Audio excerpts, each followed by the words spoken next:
Yes people, good morning, good afternoon, good evening. कैसे हैं सब लोग? होप सो आप सब लोग बहुत बढ़िया रहेंगे। मैं बता दूं, मैं भी बहुत अच्छा हूं। So from today we are going to start with the most awaited lecture, that is the revision lecture for the May and November 2020 exam के लिए। अमेंडमेंट जो भी है उसके लिए सेपरेट लेक्चर आएंगे, लेकिन रिवीजन लेक्चर के साथ साथ में जो भी अमेंडमेंट है वो ऑब्वियसली कवर होते जाएंगे। हमेशा मैं स्टार्ट करता हूं revision lecture capital gain tax rate से, लेकिन इस बार मैं रिवीजन लेक्चर को स्टार्ट कर रहा हूं पीजीबीपी से, बिकॉज पीजीबीपी सबसे इंपॉर्टेंट टॉपिक है आपके एग्जाम के लिए, और पीजीबीपी आपके एग्जाम में कवर करने वाला है अप्रोक्स 20 मार्क्स के करीब। सो ये टॉपिक को अच्छे से आपको रिवाइज करना है, आपका पूरा ध्यान यहां पे होना चाहिए, और ये आने वाला 1-1.5 घंटा है, उस 1 और 1.5 आवर्स में अपन क्या करेंगे, पूरा पीजीबीपी है उसको अपन रिवाइज कर लेंगे। स्टार्ट करते हैं पीजीबीपी। सबसे पहले चार्जिंग सेक्शन 28 ये बोलती है कि सर कौन सी इनकम है जो पीजीबीपी हेड में टैक्सेबल होती है। सबसे पहला, एनी प्रॉफिट और gain arising from business or profession carried on by associate any time during the previous year shall be taxable under the head PGBP। उसके बाद एक चीज समझना, अगर आपको एक्सपोर्ट के अगेंस्ट में कोई भी सब्सिडी मिलती है, कैश कंपनसेटरी सपोर्ट मिलता है, या एक्सपोर्ट के अगेंस्ट में आपको ड्यूटी ड्रॉबैक मिलता है, या फिर एक्सपोर्ट के अगेंस्ट में आपको कोई इंपोर्ट एंटाइटलमेंट लाइसेंस मिला था और वो इंपोर्ट एंटाइटलमेंट लाइसेंस किसी को आप सेल कर देते हो, उससे जो इनकम होती है that will be taxable under the head PGBP. तो देखो मैंने क्या बोला, एक्सपोर्ट के अगेंस्ट में अगर आपको कैश कंपनसेटरी सपोर्ट मिलता है taxable under the head PGBP, या एक्सपोर्ट के अगेंस्ट में ड्यूटी ड्रॉबैक मिलता है taxable under the head PGBP, या इंपोर्ट एंटाइटलमेंट लाइसेंस को आप सेल कर देते हो और उससे जो इनकम होती है that will be taxable under the head PGBP. अब एक बात समझना, बहुत सारे लोग क्या करते हैं, ड्यूटी ड्रॉबैक की जगह एक डीईपीबी और डीएफआरसी का कंसेप्ट आता है। डीईपीबी का मतलब होता है ड्यूटी एग्जेम्पशन पासबुक, एंड डीएफआरसी का मतलब होता है ड्यूटी फ्री रिप्लेसमेंट सर्टिफिकेट। लेकिन ये आजकल है, ये बंद हो गया, आजकल ऐसा मिलता नहीं। बट अगर मान लो आपको डीईपीबी मिला या डीएफआरसी मिला, और वो डीईपीबी डीएफआरसी आपने किसी को बेचा, उससे जो इनकम होती है that will also be taxable under the head PGBP. अब एक चीज समझना, पार्टनर को पार्टनरशिप फर्म से अगर रेम्यूनरेशन मिलता है, मीन सैलरी कमीशन बोनस मिलता है, that will be taxable under the head PGBP. एक चीज ध्यान रखना, पार्टनर को पार्टनरशिप फर्म से इंटरेस्ट मिलता है, that interest will also be taxable under the head PGBP। Interest है, वो इंटरेस्ट भी आपके पीजीबीपी हेड में टैक्सेबल हो जाएगा।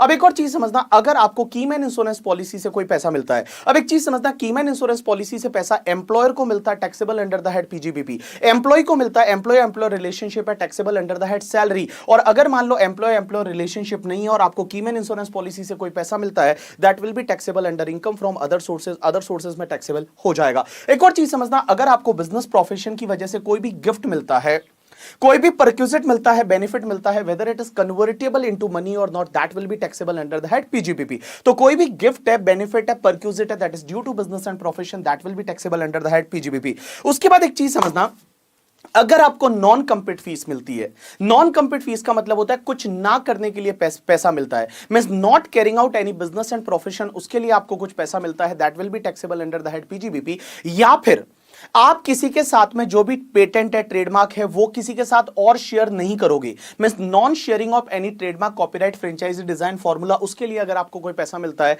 That will be taxable under the head PGBP. तो इन दोनों को मैं नॉन कंप्लीट फीस बोलूंगा। एक तो कुछ बिजनेस वगैरह, बिजनेस प्रोफेशन ना करने के लिए आपको पैसा मिलता है, या फिर आपके पास कोई भी patent, copyright, trademark, franchise, design, formula है, वो किसी और के साथ आप शेयर नहीं करोगे, उसके लिए आपको कोई पैसा मिलता है, that will be taxable under the head PGBP. अब एक और चीज समझना, अगर आपका कोई भी कैपिटल असेट था और capital asset stock in trade में कन्वर्ट होता है तो कैपिटल गेन में टैक्स लग जाता है, लेकिन अगर स्टॉक इन ट्रेड है और वो stock in trade capital asset में कन्वर्ट हो जाता है, तो जिस दिन कन्वर्जन होता है, कन्वर्जन की डेट का जो फेयर मार्केट वैल्यू रहेगा that will be taxable under the head PGBP. तो मैंने क्या बोला, स्टॉक इन ट्रेड का कन्वर्जन अगर कैपिटल असेट में होता है तो कैपिटल असेट में जिस डेट को कन्वर्ट हुआ उस दिन का जो एफएमवी रहेगा that will be taxable under the head PGBP. उसके बाद एक और चीज समझना, अगर मान लो कोई भी बिजनेस कॉन्ट्रैक्ट है और बिजनेस कॉन्ट्रैक्ट का टर्मिनेशन होता है, मॉडिफिकेशन होता है, बिजनेस कॉन्ट्रैक्ट है, उसके टर्म्स एंड कंडीशन है, उसमें कुछ मॉडिफिकेशन होता है, बिजनेस कॉन्ट्रैक्ट का टर्मिनेशन होता है, तो उससे जो भी इनकम होगा that will be taxable under the head PGBP. ये वाली जो इनकम है वो तुम्हारे पीजीबीपी हेड में टैक्सेबल होती है। अब एक और चीज समझना, पीजीबीपी में एक चीज ध्यान रखना, speculative business, non speculative business को सेपरेट बिजनेस ट्रीट करोगे, उनको आप एक साथ में नहीं, आपको अलग अलग बिजनेस ट्रीट करना है, स्पेक्युलेटिव, नॉन स्पेक्युलेटिव। ऐसा इसके लिए बिकॉज स्पेक्युलेटिव बिजनेस के लॉस होते हैं वो सिर्फ स्पेक्युलेटिव बिजनेस के गेन से ही सेटअप होते हैं, एंड स्पेक्युलेटिव बिजनेस के लॉसेस है that can be carry forward only for 4 year, 4 साल के लिए कैरी फॉरवर्ड हो सकता है। Now question is that what do you mean by speculative business? Speculative business का मतलब होता है ऐसा बिजनेस जिसमें डिलीवरी नहीं होती, ऐसा बिजनेस जिसमें सेटलमेंट होता है विदाउट द डिलीवरी नहीं होती, that is called speculative business. लेकिन बेटा एक चीज समझना, 4 ट्रांजैक्शन ऐसे हैं जो आपको लगेंगे स्पेक्युलेटिव लेकिन वो स्पेक्युलेटिव नहीं है। There are four transactions that will be looks like a speculative but it is not a speculative transaction. सबसे पहला, अगर आप कोई hedging contract लेते हो, hedging contract related to raw material या फिर merchandise और तुम्हारा stock and shares means आपका hedging contract है, that will not be treated as the speculative transaction. दूसरा, अगर आप forward contract लेते हो. तीसरा, अगर आप मान लो डेरिवेटिव में काम करते हो, अगर आप डेरिवेटिव करते हो through the recognised stock exchange, derivative in shares and security या derivative in the commodity, MCX में अगर आप डेरिवेटिव के ट्रांजैक्शन करते हो तो भी स्पेक्युलेटिव ट्रांजैक्शन नहीं माने जाएंगे. लेकिन एक चीज समझना, कमोडिटी के केस में कंडीशन है कि वहां पे आपका सीटीटी पे होना चाहिए. कमोडिटी ट्रांजैक्शन टैक्स है वो पे होना चाहिए. लेकिन एक चीज समझना, एग्रीकल्चर कमोडिटी में सीटीटी पे नहीं होता. तो क्वेश्चन ये आता है कि एग्रीकल्चर कमोडिटी के ट्रांजैक्शन क्या स्पेक्युलेटिव हो जाएंगे? Answer is no. Last year एक अमेंडमेंट किया और अमेंडमेंट करके ये क्लेरिफाई किया कि स्पेक्युलेटिव में नहीं आएगा. एग्रीकल्चर कमोडिटी है वो भी तुम्हारा स्पेक्युलेटिव में नहीं आएगा अगर आप एग्रीकल्चर कमोडिटी डेरिवेटिव्स में आप अगर मान लो ट्रांजैक्शन करते हो. तो देखो मैंने क्या बोले, देखो 4 ट्रांजैक्शन ऐसे है. पहली चीज स्पेक्युलेटिव मतलब ऐसे ट्रांजैक्शन जहां एक्चुअल डिलीवरी नहीं होती. एग्जांपल के लिए आप ले लो इंट्राडे. जो भी इंट्राडे के ट्रांजैक्शन होते हैं उसको अपन स्पेक्युलेटिव ट्रांजैक्शन बोलते हैं. तो अगर इंट्राडे वगैरह है दैट इज द स्पेक्युलेटिव. लेकिन 4 ट्रांजैक्शन ऐसे हैं जो स्पेक्युलेटिव नहीं माने जाएंगे. जैसा लगेगा स्पेक्युलेटिव पर स्पेक्युलेटिव नहीं माना जाएगा. सबसे पहला, अगर आपका हैजिंग कॉन्ट्रैक्ट है. दूसरा, फॉरवर्ड कॉन्ट्रैक्ट. तीसरा, तुम्हारा trading in the derivatives of shares and security and उसके बाद trading in the commodity derivatives है वो तुम्हारा स्पेक्युलेटिव नहीं माना जाएगा. अब एक चीज समझना, सेक्शन 29 ये बोलती है हाउ टू कंप्यूट पीजीबीपी का इनकम. तो पीजीबीपी का इनकम निकालने के लिए कोई बात नहीं, सेक्शन 30 to 43D को फॉलो करो, you will get the PGBP का इनकम. वो हम फॉलो कर लेंगे. नाउ सेक्शन 30 से लेके 37 तक की सेक्शन है वो ये बोलती है कि पीएनडल के डेबिट में कौन कौन से खर्चे अलाउ होते हैं. पीएनडल के डेबिट में कौन कौन से खर्चे अलाउ होते हैं. सबसे पहली सेक्शन 30 ये बोलती है rent, rate, taxes, insurance and repair of the building. क्या बोला? Rent, rate, taxes, insurance and repair of the building. और बिल्डिंग वो वाली जो बिजनेस एंड प्रोफेशन के लिए यूज होती है. रेंट अगर ओनर ने खुद को पे कर नहीं सकता तो रेंट है वो ओनर को ऑब्वियसली अलाउ नहीं होगा. बट अगर आप बिल्डिंग के टेनेंट हो तो आपको रेंट अलाउ हो जाएगा. Rates, taxes and insurance and repair है वो ओनर है या टेनेंट है दोनों को अलाउ होगा. लेकिन रिपेयर में ध्यान रखना, करंट रिपेयर जो रेवेन्यू रिपेयर होता है वही अलाउ होता है. कैपिटल रिपेयर अलाउ नहीं होता क्योंकि कैपिटल रिपेयर है वो तुम्हारी असेट की कॉस्ट में जुड़ जाता है. उसके बाद सेक्शन 31 ये बोलती है insurance and repair of plant and machinery and furniture. अगर आपने प्लांट एंड मशीनरी फर्नीचर का इंश्योरेंस एंड रिपेयर करवाया आपको डिडक्शन मिल जाएगा. रिपेयर में वही करंट रिपेयर है तो अलाउ होगा. तो इंश्योरेंस एंड रिपेयर है वो आपको अलाउ होगा. ओनर ने पे किया तो भी अलाउ, टेनेंट ने पे किया तो भी अलाउ. लेकिन क्वेश्चन ये आता है क्या रेंट भी अलाउ हो जाएगा? यानी आंसर इज यस, रेंट भी अलाउ हो जाएगा. यहां पे लिखा हुआ नहीं है लेकिन ड्यू टू सेक्शन 37 जो है, अगर आप plant and machinery furniture rent पे लेते हो तो रेंट भी आपको अलाउ हो जाएगा, कोई दिक्कत नहीं है. अब एक और चीज समझना, बिल्डिंग के केस में वगैरह अगर टेनेंट ने कैपिटल रिपेयर करवाया, तो क्या करेंगे? क्या टेनेंट ने कैपिटल रिपेयर करवाया वो सीधा पीएनडल के डेबिट में डाल देंगे? Answer is no. टेनेंट ने कैपिटल रिपेयर करवाया तो भी उसको कैपिटलाइज करेंगे टेनेंट की बुक में और उसको डीम्ड बिल्डिंग बनाया जाएगा और डीम्ड बिल्डिंग पे टेनेंट है वो डेप्रिसिएशन क्लेम करता रहेगा. After that section 32 is related to depreciation. अब एक चीज समझना, डेप्रिसिएशन आपको अलाउ तब होगा जब 2 कंडीशन सेटिस्फाइड होनी चाहिए. पहली कंडीशन ये है कि आप असेट के ओनर होने चाहिए करके, ठीक है. और दूसरी कंडीशन वो असेट बिजनेस एंड प्रोफेशन में यूज होनी चाहिए. ओनर का मतलब क्या होता है सर? बेनिफिशियल ओनर या registered owner? Answer is beneficial owner. As पर द मैसूर मिनरल्स के केस लॉ में बोला था आप बेनिफिशियल ओनर हो, आप डेप्रिसिएशन ले सकते हो, रजिस्टर्ड ओनर होने की जरूरत नहीं है. अब एक और चीज समझना, आप किसी असेट के पार्ट ओनर हो तो भी क्या डेप्रिसिएशन आपको पार्ट पे मिलेगा? Answer is yes. Part owner हो तो पार्ट वाले पार्ट पे आपको डेप्रिसिएशन है वो मिल जाएगा. अब एक और चीज समझना, लीज के केस में डेप्रिसिएशन कौन लेगा? अब अकाउंट्स तो क्या कहता है आपको, लीज के केस में in case of operating lease है वो लेसर लेगा, फाइनेंसिंग में लेसी लेगा. लेकिन account goes to by oil for the purpose of the income tax. Means account है उसको दिमाग से हटाओ, तेल लेने का अकाउंट आपको देखना है. इनकम टैक्स में इन केस ऑफ लीज है वो डेप्रिसिएशन हमेशा लेसर लेता है, लेसी नहीं लेगा, हमेशा लेसर लेगा. ऐसा क्यों? क्योंकि अगर लेसी को डेप्रिसिएशन दे दिया तो लेसी क्या करेगा कि भैया वहां पे जो लीज रेंट भी डिडक्शन ले लेगा और डेप्रिसिएशन भी ले लेगा, डबल डिडक्शन ले लेगा. दैट्स व्हाई लेसर है वो ऑलवेज डेप्रिसिएशन क्लेम करता है. अब एक और चीज समझना, हायर परचेज के केस में आप ओनर बनते हो, वो लास्ट इंस्टॉलमेंट पे करते हो तब बनते हो. लेकिन एक चीज समझना, आप डेप्रिसिएशन इनिशियल पीरियड से ले सकते हो. मींस स्टार्टिंग से आप डेप्रिसिएशन है वो डेप्रिसिएशन आप ले सकते हो, कोई दिक्कत नहीं है. अब एक और चीज समझना, असेट का यूज होना चाहिए तो ही आपको डेप्रिसिएशन मिलेगा. यूज का मतलब एक्टिव यूज या पैसिव यूज? आंसर इज दोनों चलेगा. अगर एक्टिव यूज है या पैसिव यूज है दोनों चलेगा, कोई दिक्कत नहीं है. एक और चीज समझना, डेप्रिसिएशन आपको तभी मिलेगा जब asset actually put to use होगी, ना कि रेडी टू यूज। तो पुट टू यूज होगा तभी से आपको डेप्रिसिएशन मिलेगा, रेडी टू यूज से डेप्रिसिएशन नहीं मिलेगा। अब एक बात समझना, असेट कितने क्लास की होती है, तो मैं बता दूं डेप्रिशिएबल असेट 4 क्लास की होती है।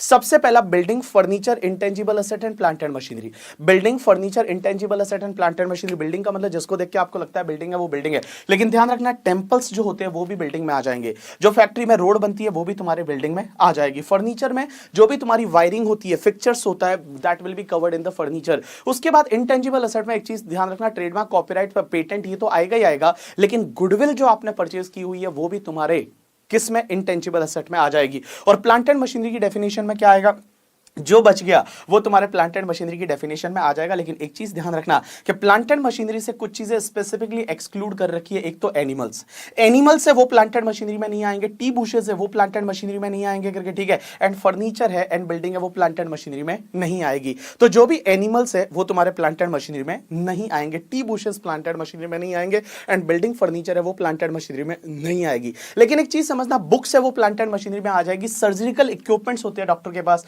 वो भी तुम्हारे प्लांट एंड मशीनरी में आ जाती है। अब एक और चीज समझना, क्वेश्चन ये आता है सर हम कौन सा डेप्रिसिएशन का मेथड फॉलो कर सकते हैं, क्योंकि दो मेथड होते हैं, एक डब्ल्यूडीवी एक एसएल में। एक चीज ध्यान रखना, अगर आप पावर जनरेटिंग और power generating and distributing unit हो, means you are engaged in the power generation और power generation and distribution business, तो आप एसएलएम डब्ल्यूडीवी दोनों में से कोई भी ले सकते हो। लेकिन बाकी जितने भी लोग हैं उनको कौन सा मेथड लेना पड़ेगा, डब्ल्यूडीवी मेथड लेना पड़ेगा। उनको कौन सा मेथड लेना पड़ेगा, डब्ल्यूडीवी मेथड है वो लेना पड़ेगा। अब एक और क्वेश्चन ये आता है कि सर डब्ल्यूडीवी मेथड में रेट ऑफ डेप्रिसिएशन क्या रहती है, डेप्रिसिएशन की रेट क्या रहती है, समझने की कोशिश करना। सबसे पहले बिल्डिंग के केस में, बिल्डिंग अगर रेसिडेंशियल बिल्डिंग है 5% की रेट से, रेसिडेंशियल बिल्डिंग जैसे अपने बिजनेस में बहुत बार एम्प्लॉइज के लिए क्वार्टर वगैरह बनाते हैं, that is called residential building. Residential building 5%, other building 10%, temporary building 40%। उसके बाद अगर फर्नीचर एंड फिटिंग्स की बात करूं तो 10%। प्लांट एंड मशीनरी में एक चीज ध्यान रखना, सबसे पहली चीज मोटर व्हीकल, यहां पे अमेंडमेंट है ध्यान रखना। मोटर व्हीकल के केस में डेप्रिसिएशन की रेट क्या है, तो मोटर व्हीकल अगर नॉर्मल है, जैसे मेरी कार है जो बिजनेस में यूज होती है, उस पे 15%।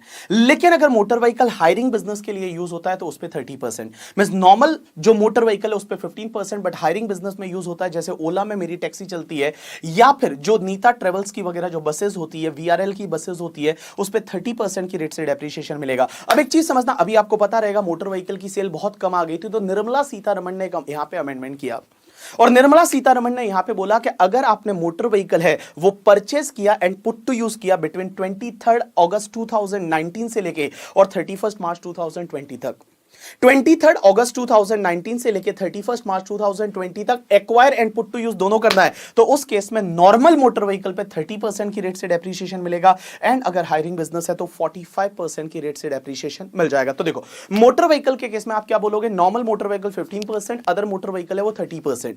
अब एक चीज समझना, अगर आपने 23 अगस्त 2019 से लेके 31 मार्च 2020 तक acquired and put to use किया, तो उस केस में अगर वो नॉर्मल वाला है तो उस पे 30% एंड हायरिंग बिजनेस है उस पे 45% की रेट से आपको डेप्रिसिएशन है वो डेप्रिसिएशन मिल जाएगा। शिप के केस में आपको 20%, एयरक्राफ्ट के केस में 40%, उसके बाद बुक्स के केस में आपको 40% की रेट से डेप्रिसिएशन मिलेगा। विंडमिल्स के केस में एंड विंडमिल्स के जो इक्विपमेंट्स रहते हैं उसके केस में अगर 1/4/2014 से पहले इंस्टॉल हुए तो 15%, 1/4/2014 या उसके बाद में इंस्टॉल हुआ तो 40% की रेट से डेप्रिसिएशन मिलेगा। पॉल्यूशन कंट्रोल इक्विपमेंट्स जो रहेंगे उस पे 40% की रेट से डेप्रिसिएशन मिलेगा। अदर प्लांट एंड मशीनरी जो है एंड ऑयल वेल्स होते हैं उस पे 15% की रेट से डेप्रिसिएशन मिलेगा, एंड इंटेंजिबल असेट होती है उस पे आपको बेटा 25% की रेट से डेप्रिसिएशन मिल जाता है। अब एक और चीज समझना, क्या डेप्रिसिएशन लेना मैंडेटरी है, आंसर इज यस। डेप्रिसिएशन आपको क्लेम करना मैंडेटरी है। नहीं तो लोग पहले क्या करते थे, जिस ईयर में 44 एडी लेते थे, जिस ईयर में 44 एडी लेते थे उस ईयर डेप्रिसिएशन लेते ही नहीं थे, क्योंकि उनका तो टर्नओवर का सीधा 8% पीजीबीपी का इनकम बनेगा,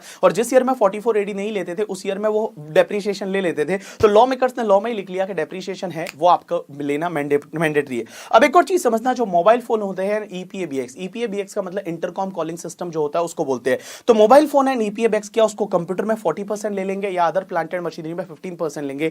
right answer is other plant and machinery में लेके उस पे 15% डेप्रिसिएशन लेंगे। लेकिन एक चीज समझना, जो कंप्यूटर की एसेसरीज होती है, जैसे प्रिंटर होता है, जैसे प्रिंटर है या उसके साथ में जो भी यूपीएस वगैरह होता है, कंप्यूटर से रिलेटेड जो एसेसरीज रहती है, उस केस में उस पे आपको 40% की रेट से डेप्रिसिएशन है वो आपको मिल जाएगा। यू गॉट माय पॉइंट और नॉट? यस। अब एक और चीज समझना, असेट इवन 2000 की है तो भी उस पे डेप्रिसिएशन मिलेगा, आप सीधा पीएनडल के डेबिट में नहीं डाल सकते। अब एक और चीज समझना, कौन सी सिस्टम से डेप्रिसिएशन कैलकुलेट करना है।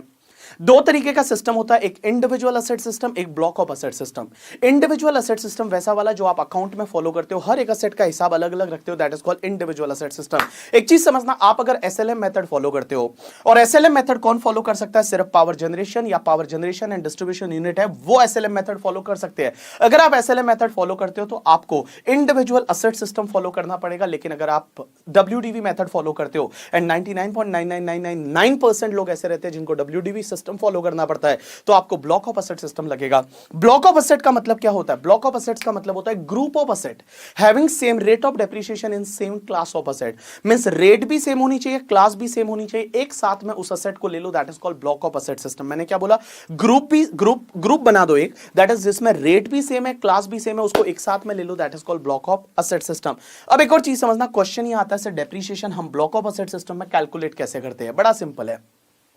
सबसे पहले ब्लॉक का आप ले लो ओपनिंग डब्ल्यूडीवी ऑफ ब्लॉक, और ओपनिंग डब्ल्यूडीवी ऑफ ब्लॉक में आप है वो ऐड करो actual cost of asset acquired during the previous year.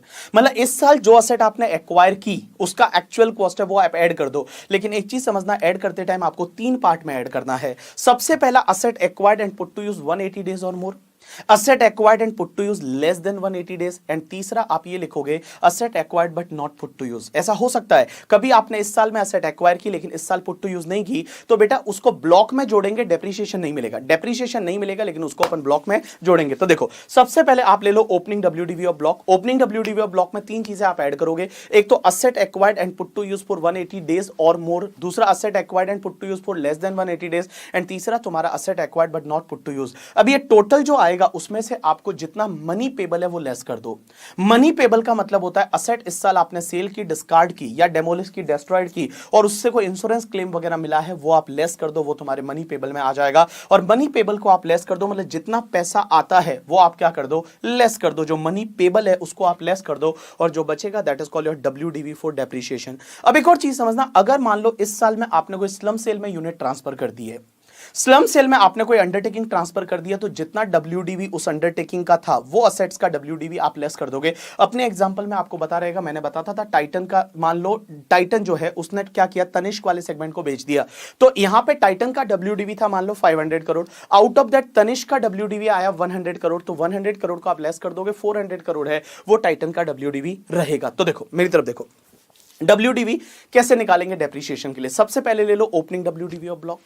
Opening WDV में ऐड करो, क्या ऐड करोगे? Actual cost of asset acquired during the previous year, 3 part में। First, asset acquired and put to use for 180 days और more, asset acquired put to use less than 180 days, asset acquired but not put to use, और उसमें से आप less करोगे money payable and slump sale में कोई asset transfer कर दी तो उसको लेस कर दोगे, आपको मिल जाएगा डब्ल्यूडीवी फॉर डेप्रिसिएशन। अब एक चीज समझना, जो डब्ल्यूडीवी फॉर डेप्रिसिएशन होता है, उस डब्ल्यूडीवी में से अगर कोई असेट एक्वायर की, पुट टू यूज नहीं की, तो उस पर डेप्रिसिएशन नहीं मिलेगा। अगर असेट एक्वायर्ड की and put to use less than 180 days है, put to use less than 180 days है, तो उस केस में आपको हाफ रेट से डेप्रिसिएशन मिलेगा, और जो भी बैलेंस बचेगा उस पे आपको फुल रेट से डेप्रिसिएशन मिल जाएगा। अब एक और चीज समझना, asset acquired and put to use for less than 180 days in that previous year, asset acquired and put to use for less than 180 days in that previous year, तो आपको हाफ रेट से डेप्रिसिएशन मिल जाएगा, balance जो बचेगा उस पे आपको फुल रेट से डेप्रिसिएशन मिलेगा। अब एक चीज समझना, ये हाफ और फुल के लिए सर डेट कौन सा रहेगा, तो मैं बता दूं तुम्हारे लिए लीप ईयर है, और लीप ईयर के लिए डेट कौन सा रहता है? 4th and 5th। अगर 4th अक्टूबर तक आपने पुट टू यूज कर दिया, 4th अक्टूबर तक आपने पुट टू यूज कर दिया तो फुल रेट, और 5th अक्टूबर तक, 5th अक्टूबर या उसके बाद में आपने पुट टू यूज किया तो आपको हाफ रेट। बट अगर ये नॉन लीप ईयर होता तो 3rd एंड 4th हो जाता। नॉन लीप ईयर के केस में 3rd एंड 4th अक्टूबर, और लीप ईयर के केस में आपका 4th एंड 5th अक्टूबर है, वो आपको देखा जाएगा हाफ एंड फुल के लिए। अब एक और चीज समझना है यहां पे, सर जब भी असेट आप एक्वायर करते हो और put to use less than 180 days use करते हो उस साल में, तो आपको हाफ रेट से डेप्रिसिएशन मिलेगा। लेकिन एक चीज समझना, ये हाफ रेट वाला फंडा सिर्फ उसी ईयर के लिए लगेगा जिस ईयर में वो असेट एक्वायर की है। अगर असेट एक्वायर की, put to use next year की, और next year less than 180 days है, तो उस केस में फुल रेट से डेप्रिसिएशन मिलेगा। जैसे 1920 में मैंने एक असेट एक्वायर की, इस साल मैंने यूज की नहीं, अगले साल मैंने यूज किया लेस देन 180 डेज, तो अगले साल आपको फुल रेट से डेप्रिसिएशन मिल जाएगा। ये जो हाफ रेट वाला फंडा है, ये सिर्फ उसी ईयर के लिए लगेगा जिस ईयर में वो असेट एक्वायर की जाती है। अब एक और चीज समझना, अगर मान लो इस साल में अमलगमेशन, डीमर्जर या सक्सेशन हो जाता है,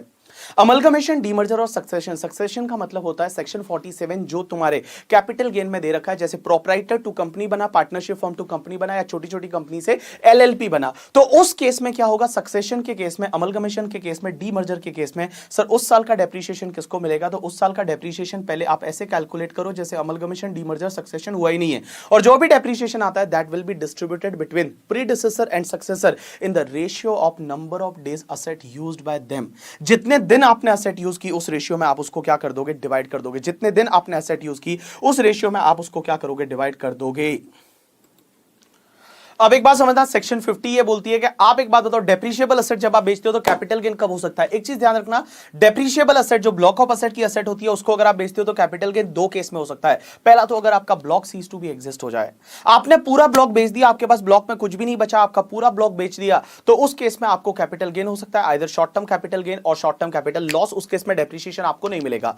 अगर आपका selling price opening WDV plus purchase से ज्यादा है तो शॉर्ट टर्म कैपिटल गेन होगा, और अगर आपका selling price opening WDV plus purchase से कम है तो उस केस में आपका क्या होगा, शॉर्ट टर्म कैपिटल लॉस। तो देखो, सबसे पहला पार्ट, अगर आपने ब्लॉक पूरा सीज टू बी एग्जिस्ट हो जाता है, आपका ब्लॉक खत्म हो जाता है, जितनी एसेट आपके ब्लॉक में पूरी हो जाती है, पूरी सब बेच देते हो, तो उस केस में आपको either short term capital gain होगा या शॉर्ट टर्म कैपिटल लॉस होगा। हमेशा ध्यान रखना शॉर्ट टर्म होगा। एक और चीज समझना, अगर आप मान लो कुछ एसेट बेचते हो, पूरा ब्लॉक नहीं बेचते लेकिन कुछ असेट बेचते हो, लेकिन वो कुछ असेट का सेलिंग प्राइस है वो तुम्हारे ओपनिंग डब्ल्यूडीवी प्लस परचेज से ज्यादा हो जाता है। आप कुछ असेट बेचते हो और कुछ असेट का selling price opening WDV plus इस साल में जो परचेज किया उससे ज्यादा हो जाता है, तो उस केस में आपको शॉर्ट टर्म कैपिटल गेन होगा। अदरवाइज आपको, अगर देखो असेट भी है और डब्ल्यूडीवी भी है, अगर असेट भी है और डब्ल्यूडीवी भी है तो आप नॉर्मली क्या करोगे, उस पर डेप्रीशिएशन है वो क्लेम करोगे। तो देखो, कैपिटल गेन दो केस में हो जाता है। पहला, block ceases to be exist हो जाए, ब्लॉक खत्म हो जाता है तो उस केस में कैपिटल गेन होगा, और दूसरा, अगर मान लो ब्लॉक की कुछ असेट बेचते हो और तुम्हारा सेलिंग प्राइस है वो सेलिंग प्राइस जो है वो ओपनिंग डब्ल्यूडीवी प्लस परचेज इस साल में जो असेट परचेज की उससे ज्यादा हो जाता है, तो उस केस में आपको शॉर्ट टर्म कैपिटल गेन होगा।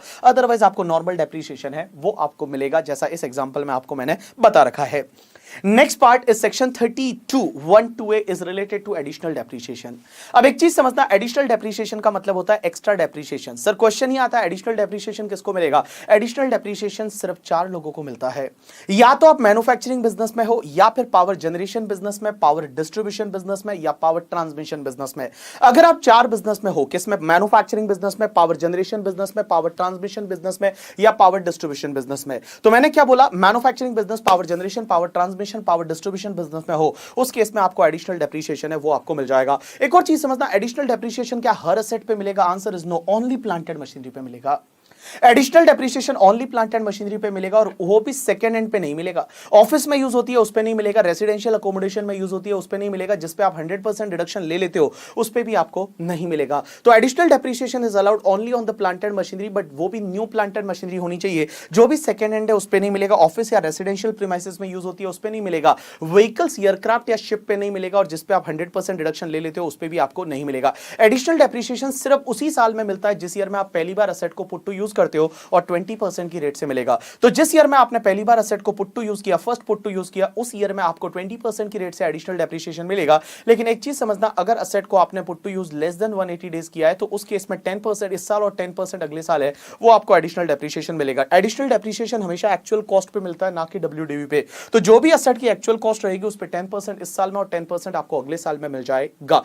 उसके बाद एक और चीज समझना, यहां पे अगर आपने कोई मैन्युफैक्चरिंग बिजनेस स्टार्ट किया, सिर्फ मैन्युफैक्चरिंग की बात कर रहा हूं, power generating, power distribution, power transmission की नहीं। अगर आपने मैन्युफैक्चरिंग बिजनेस स्टार्ट किया ऑन और after 1/4/2015 in the notified backward area of the Andhra Pradesh, Bihar, Telangana and West Bengal, in the notified backward area of Andhra Pradesh, Bihar, Telangana, West Bengal, तो वहां पे additional depreciation है वो 20% की rate से की जगह 35% हो जाएगा। और पुट टू यूज अगर लेस देन 180 डेज है तो उस केस में 17.5% इस साल एंड 17.5% आपको अगले साल मिल जाएगा। लेकिन एक चीज ध्यान रखना, ये सिर्फ 31 मार्च 2020 तक आपने असेट पुट टू यूज किया तो ही ये 35% वाला बेनिफिट है वो आपको मिलेगा। तो मैंने क्या बोला, अगर आपने मैन्युफैक्चरिंग बिजनेस स्टार्ट किया ऑन और after 1/4/2015 in the notified backward area of the Andhra Pradesh, Bihar, Telangana and West Bengal, तो उस केस में आपको एडिशनल डेप्रीशिएशन 20% की जगह 35% है वो मिल जाएगा। बट ये इस सेक्शन का, इस पर्टिकुलर पार्ट का ये लास्ट ईयर है, इसके बाद ये वाला पार्ट है वो अगले साल से हट जाएगा। एक और चीज समझना, एडिशनल डेप्रीशिएशन है वो सिर्फ उन्हीं को अलाउ होता है जो डब्ल्यूडीवी सिस्टम फॉलो करते हैं। अगर आप एसएलएम सिस्टम फॉलो करते हो तो उस केस में आपको एडिशनल डेप्रीशिएशन नहीं मिलेगा। उसके बाद next part is related to section 43(1) is the actual cost. Sir किसी भी असेट की एक्चुअल कॉस्ट क्या लेंगे, तो एक्चुअल कॉस्ट में सीधी सी बात है असेट का परचेज प्राइस है वो ले लेंगे। उसके बाद में आपने ट्रांसपोर्टेशन के लिए कुछ पे किया तो ट्रांसपोर्टेशन चार्जेस है वो ऐड करेंगे। उसके बाद में उस आपका इंस्टॉलेशन का कुछ खर्चा हुआ, इंस्टॉलेशन खर्चा है वो ऐड करेंगे। अगर आपने ट्रायल रन के लिए कोई एक्सपेंडिचर किया तो वो भी उसमें अपन ऐड कर देंगे। क्वेश्चन ही आता है कि टैक्सेस एंड ड्यूटीज भी ऐड करेंगे या नहीं। एक चीज ध्यान रखना, अगर उसका इनपुट टैक्स क्रेडिट आपको मिलता है तो टैक्सेस एंड ड्यूटीज है वो कैपिटलाइज नहीं होगा, बट अगर इनपुट टैक्स क्रेडिट आपको नहीं मिलता तो उस केस में इसको कैपिटलाइज करना पड़ेगा। अगर आपने असेट को लोन लेके खरीदा है तो पुट टू यूज तक की डेट का इंटरेस्ट है वो हमेशा कैपिटलाइज होगा और पुट टू यूज के बाद का इंटरेस्ट है वो सीधा पी&एल के डेबिट में चला जाएगा। उसके बाद में अगर मान लो गवर्नमेंट से आपको कोई गवर्नमेंट ग्रांट, गवर्नमेंट सब्सिडी मिली है तो उस केस में वो एक्चुअल कॉस्ट से क्या हो जाएगा, लेस हो जाएगा। अब एक और चीज समझना, यहां पे आप एक चीज ध्यान रखना, अगर कोई एसेट को एक्वायर करते हो और सिंगल डे में किसी सिंगल पर्सन को 10,000 से ज्यादा का कैश में पेमेंट करते हो, in a single day to a single person if payment is made more than 10,000 to a single in a single day to a single person by mode other than account pay check, account pay demand draft, any mode of electronic clearing system या any other notified mode, उनको छोड़ के अगर आप cash में वगैरह payment करते हो 10,000 से ज्यादा का in a single day to a single person, तो वो तुम्हारे एक्चुअल कॉस्ट में नहीं आएगा। तो मैंने क्या बोला कि अगर आप 10,000 से ज्यादा का किसी को असेट से रिलेटेड पेमेंट कर रहे हो या इंस्टॉलेशन का वगैरह कुछ पेमेंट कर रहे हो in a single day to a single person, तो 10,000 से ज्यादा है तो वो आपको अकाउंट पे चेक, अकाउंट पे डिमांड ड्राफ्ट या any mode of electronic clearing system से ही करना पड़ेगा। क्या क्या बोले मैंने, बोला अकाउंट पे चेक, अकाउंट पे demand draft, any mode electronic clearing system है या any other mode as may be notified, उसी से आपको करना पड़ेगा। अब एक बात समझना, सेक्शन 43(1) की कुछ एक्सप्लेनेशन है। एक्सप्लेनेशन बड़ी इंटरेस्टिंग है। सर कौन कौन सी एक्सप्लेनेशन है, तो 43(1) की कुछ एक्सप्लेनेशन है, सिंपल है। सबसे पहला एक्सप्लेनेशन नंबर 1 ये बोलता है कि अगर कोई एसेट है जो पहले साइंटिफिक रिसर्च में यूज होता था, सिंपल है, देखो पहले कोई एसेट है वो साइंटिफिक रिसर्च में यूज होता था, उसको आज आपने अपने बिजनेस में यूज करना चालू कर दिया।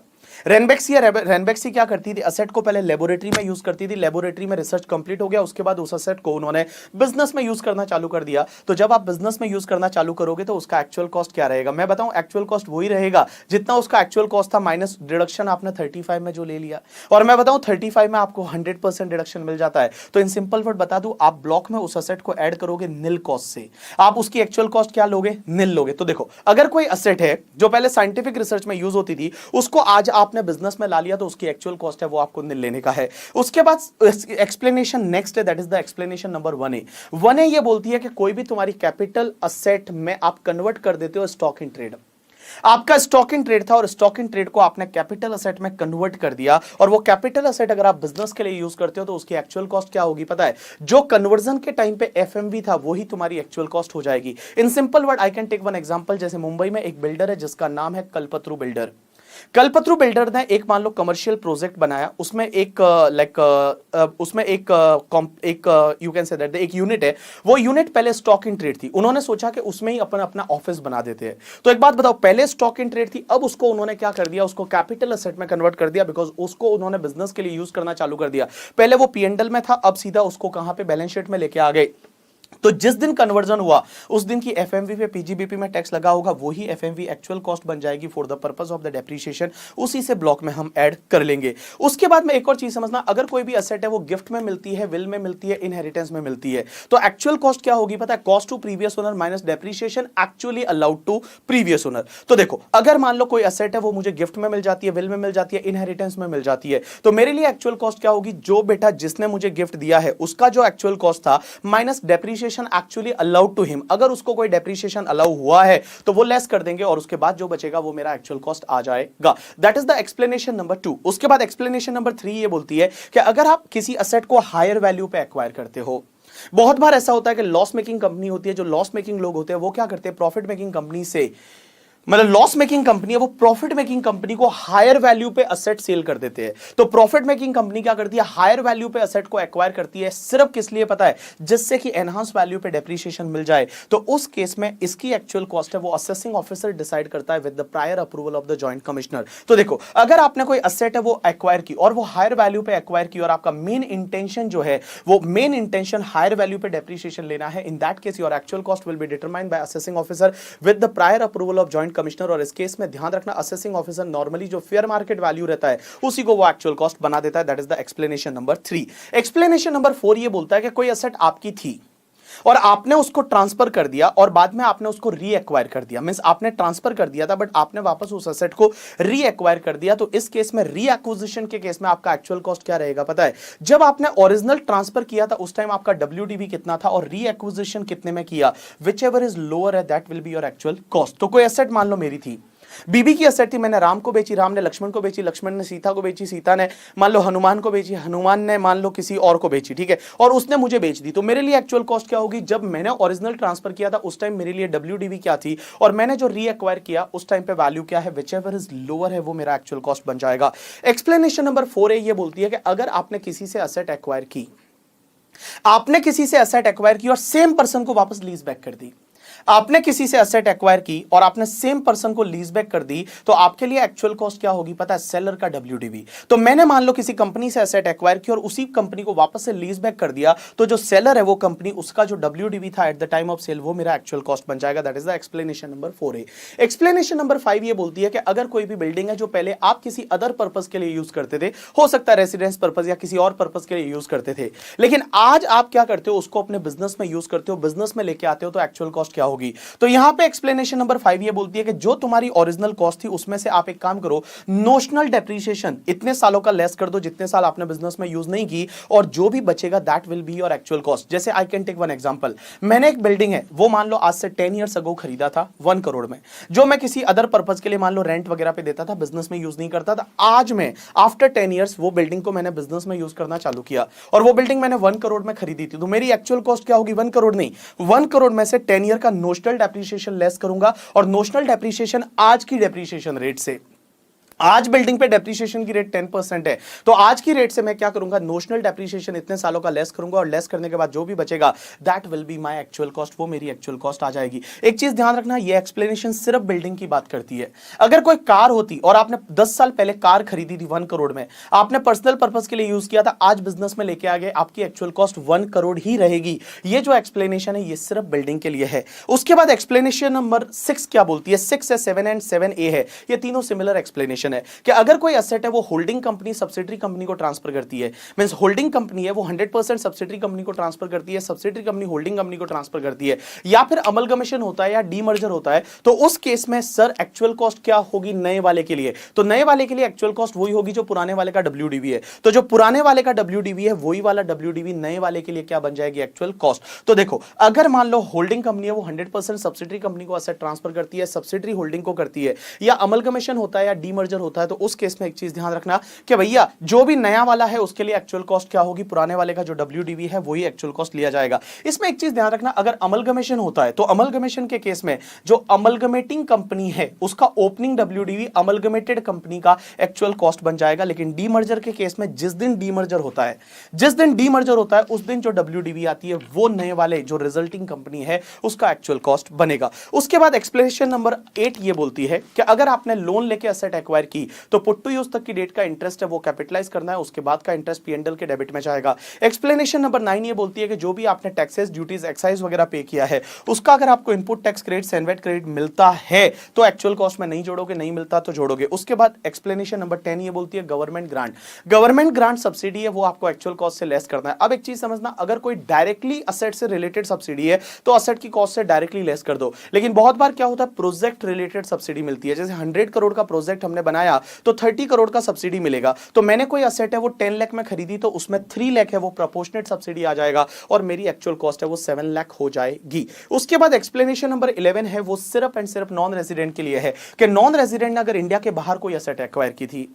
कोई नॉन रेजिडेंट है उसने इंडिया के बाहर एसेट एक्वायर की थी, इंडिया के बाहर उसको यूज करता था, उसने आज क्या कर दिया, उसको इंडिया में बिजनेस में लाया और इंडियन बिजनेस में उसको यूज करना चालू कर दिया, तो यहां पे एक्चुअल कॉस्ट क्या होगी? जितने में उसने खरीदा था और वहां से लेकर अब तक जब उसने इंडिया में के बिजनेस में यूज करना चालू किया तब तक जितना डेप्रिसिएशन अगर उसको इंडिया के बिजनेस में यूज करते और जितना डेप्रिसिएशन अलाउ होता उतना हम लेस कर देंगे। इन सिंपल वर्ड यहां नोशनल डेप्रिसिएशन आप लेस कर दोगे और जो भी बचेगा वो तुम्हारा एक्चुअल कॉस्ट आ जाएगा। उसके बाद में जो स्टॉक एक्सचेंज है जैसे बीएससी, एनएससी वगैरह, वो पहले एओपी बीओआई हुआ करते थे, अब कंपनी बन गए, तो उस केस में सर कंपनी के लिए एक्चुअल कॉस्ट क्या होगी? तो जो एओपी बीओआई का डब्ल्यूडीवी था वही कंपनी के लिए क्या बन जाएगी? Actual cost. उसके बाद में नेक्स्ट एक्सप्लेनेशन है एक्सप्लेनेशन नंबर 13। एक्सप्लेनेशन नंबर 13 ये बोलती है कि अगर मान लो कोई भी एसेट है जिसपे आपने 35 एडी का डिडक्शन ले लिया, आपने 35 एडी का डिडक्शन ले लिया, 35 एडी वो cold chain facility, warehousing, hospital, hotel वो वाला, तो उसमें अगर आप 100% डिडक्शन ले लेते हो तो वही असेट किसी और को गिफ्ट कर देते हो, किसी और को गिफ्ट कर देते हो, जैसे सेक्शन 47 में जो आता है, गिफ्ट है, विल है, इनहेरिटेंस है, उसमें करके, ठीक है,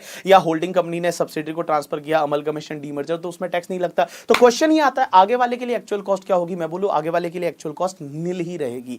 आगे वाले के लिए एक्चुअल कॉस्ट है वो एक्चुअल कॉस्ट क्या रहेगी, निल। उसके बाद एक और चीज समझना, अगर कोई भी असेट है जो आपके बिजनेस में यूज होती है लेकिन आपके बिजनेस का इनकम पार्टली एग्रीकल्चर है पार्टली बिजनेस है, कौन से केस में, टी कॉफी रबर, याद है, इन case of manufacturing and growing of the tea coffee rubber, उसमें 40-60 होता है, 35-75 होता है, 35-65 होता है, 25-75 होता है। उसमें एक चीज समझना, कोई भी असेट पे आप डेप्रिसिएशन ऐसे कैलकुलेट करोगे जैसे पूरा ही तुम्हारा बिजनेस इनकम है, आप डेप्रिसिएशन ऐसे कैलकुलेट करोगे जैसे पूरा ही बिजनेस है। और एक चीज समझना, जो डेप्रिसिएशन आएगा वो आप पीएनडल के डेबिट में डालोगे, और जितना पीएनडल के डेबिट में डेप्रिसिएशन डाला उतना ही आपको ब्लॉक से लेस करना है, उतना ही आपको ब्लॉक है वो ब्लॉक से आपको लेस करना है। उसके बाद next part is related to the power generating undertaking के केस में, अगर पावर जनरेटिंग अंडरटेकिंग जो है जो एसएलएम मेथड फॉलो करती है तो क्या होगा असेट को बेचने पे, देखो डब्ल्यूडीवी सिस्टम फॉलो करती है तो वो ब्लॉक का पार्ट बनेगा, वो पार्ट ब्लॉक फुल ब्लॉक अपन ने अभी देखा थोड़ी देर पहले। लेकिन अगर मान लो आप एसएलएम मेथड फॉलो करते हो तो उस केस में आप असेट को सेल कर देते हो, क्या होगा, डब्ल्यूडीवी से कम पैसा आया तो जितना भी लॉस होगा उसको टर्मिनल डेप्रिसिएशन बोला जाएगा पीएनडल के डेबिट में। तो डब्ल्यूडीवी से कम पैसा आया पीएनडल के डेबिट में, टर्मिनल डेप्रिसिएशन, डब्ल्यूडीवी से ज्यादा पैसा आया लेकिन एक्चुअल कॉस्ट से ज्यादा नहीं है, तो उस केस में आपका बैलेंसिंग चार्ज पीएनडल के क्रेडिट में टैक्सेबल हो जाएगा अंडर द हेड पीजीबीपी। और अगर कॉस्ट से भी ज्यादा पैसा आ जाता है, आपको कॉस्ट से भी ज्यादा पैसा आ जाता है तो वो सीधा कैपिटल गेन होगा, short term capital gain section 50A में।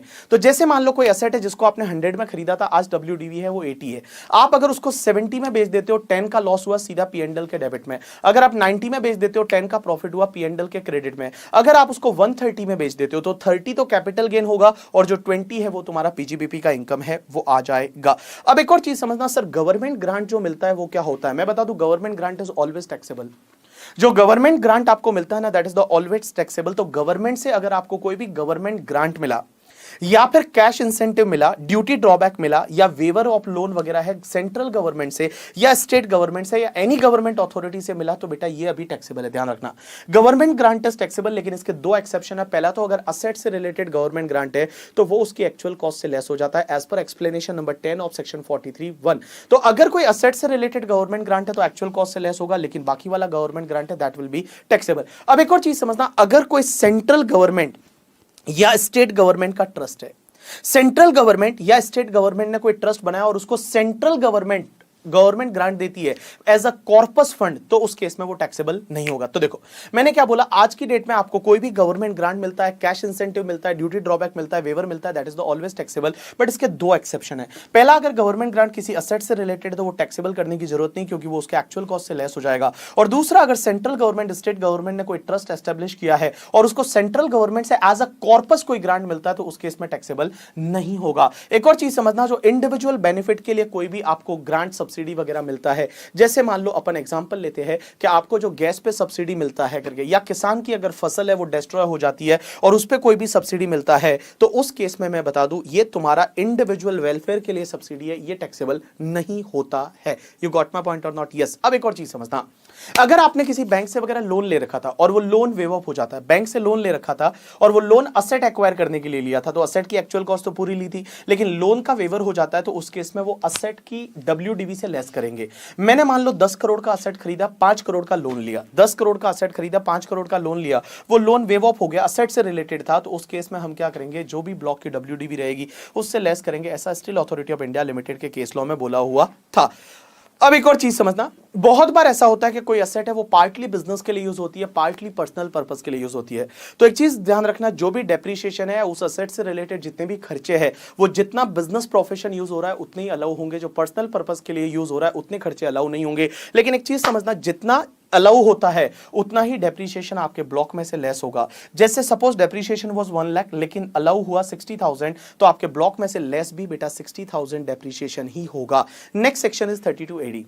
32AD ये बोलती है कि अगर मान लो आपको इन्वेस्टमेंट अलाउंस से रिलेटेड ये सेक्शन बोलती है, ये सेक्शन बोलती है कि अगर आपने मैन्युफैक्चरिंग बिजनेस स्टार्ट किया, कहां पे, ऑन और after 1/4/2015 in the notified backward area of Andhra Pradesh, Bihar, Telangana, West Bengal, आपने क्या किया, मैन्युफैक्चरिंग बिजनेस स्टार्ट किया ऑन और after 1/4/2015 in the notified backward area of Andhra Pradesh, Bihar, Telangana, West Bengal, और वहां पे आप new plant and machinery acquired and install करते हो तो आपको 15% की रेट से सीधा इन्वेस्टमेंट अलाउंस है वो आपको मिल जाएगा। लेकिन आपको ये एक्वायर्ड और इंस्टॉल कब तक करना है? 31 मार्च 2020 तक। ये जो है तुम्हारा प्रीवियस ईयर 1920, ये लास्ट ईयर है इस सेक्शन का। तो देखो मैंने क्या बोला, कोई भी एसएससी हो, एनी पर्सन कर, इंडिविजुअल, एचयू, कोई भी हो, अगर आपने मैन्युफैक्चरिंग बिजनेस स्टार्ट किया ऑन और after 1/4/2015 in the notified backward area of Andhra Pradesh, Bihar, Telangana, West Bengal, और वहां पे आप new plant and machinery acquired and install करते हो टिल 31 मार्च 2020, तो जो भी आपने प्लांट एंड मशीनरी एक्वायर्ड और इंस्टॉल किया उसका जो भी एक्चुअल कॉस्ट रहेगा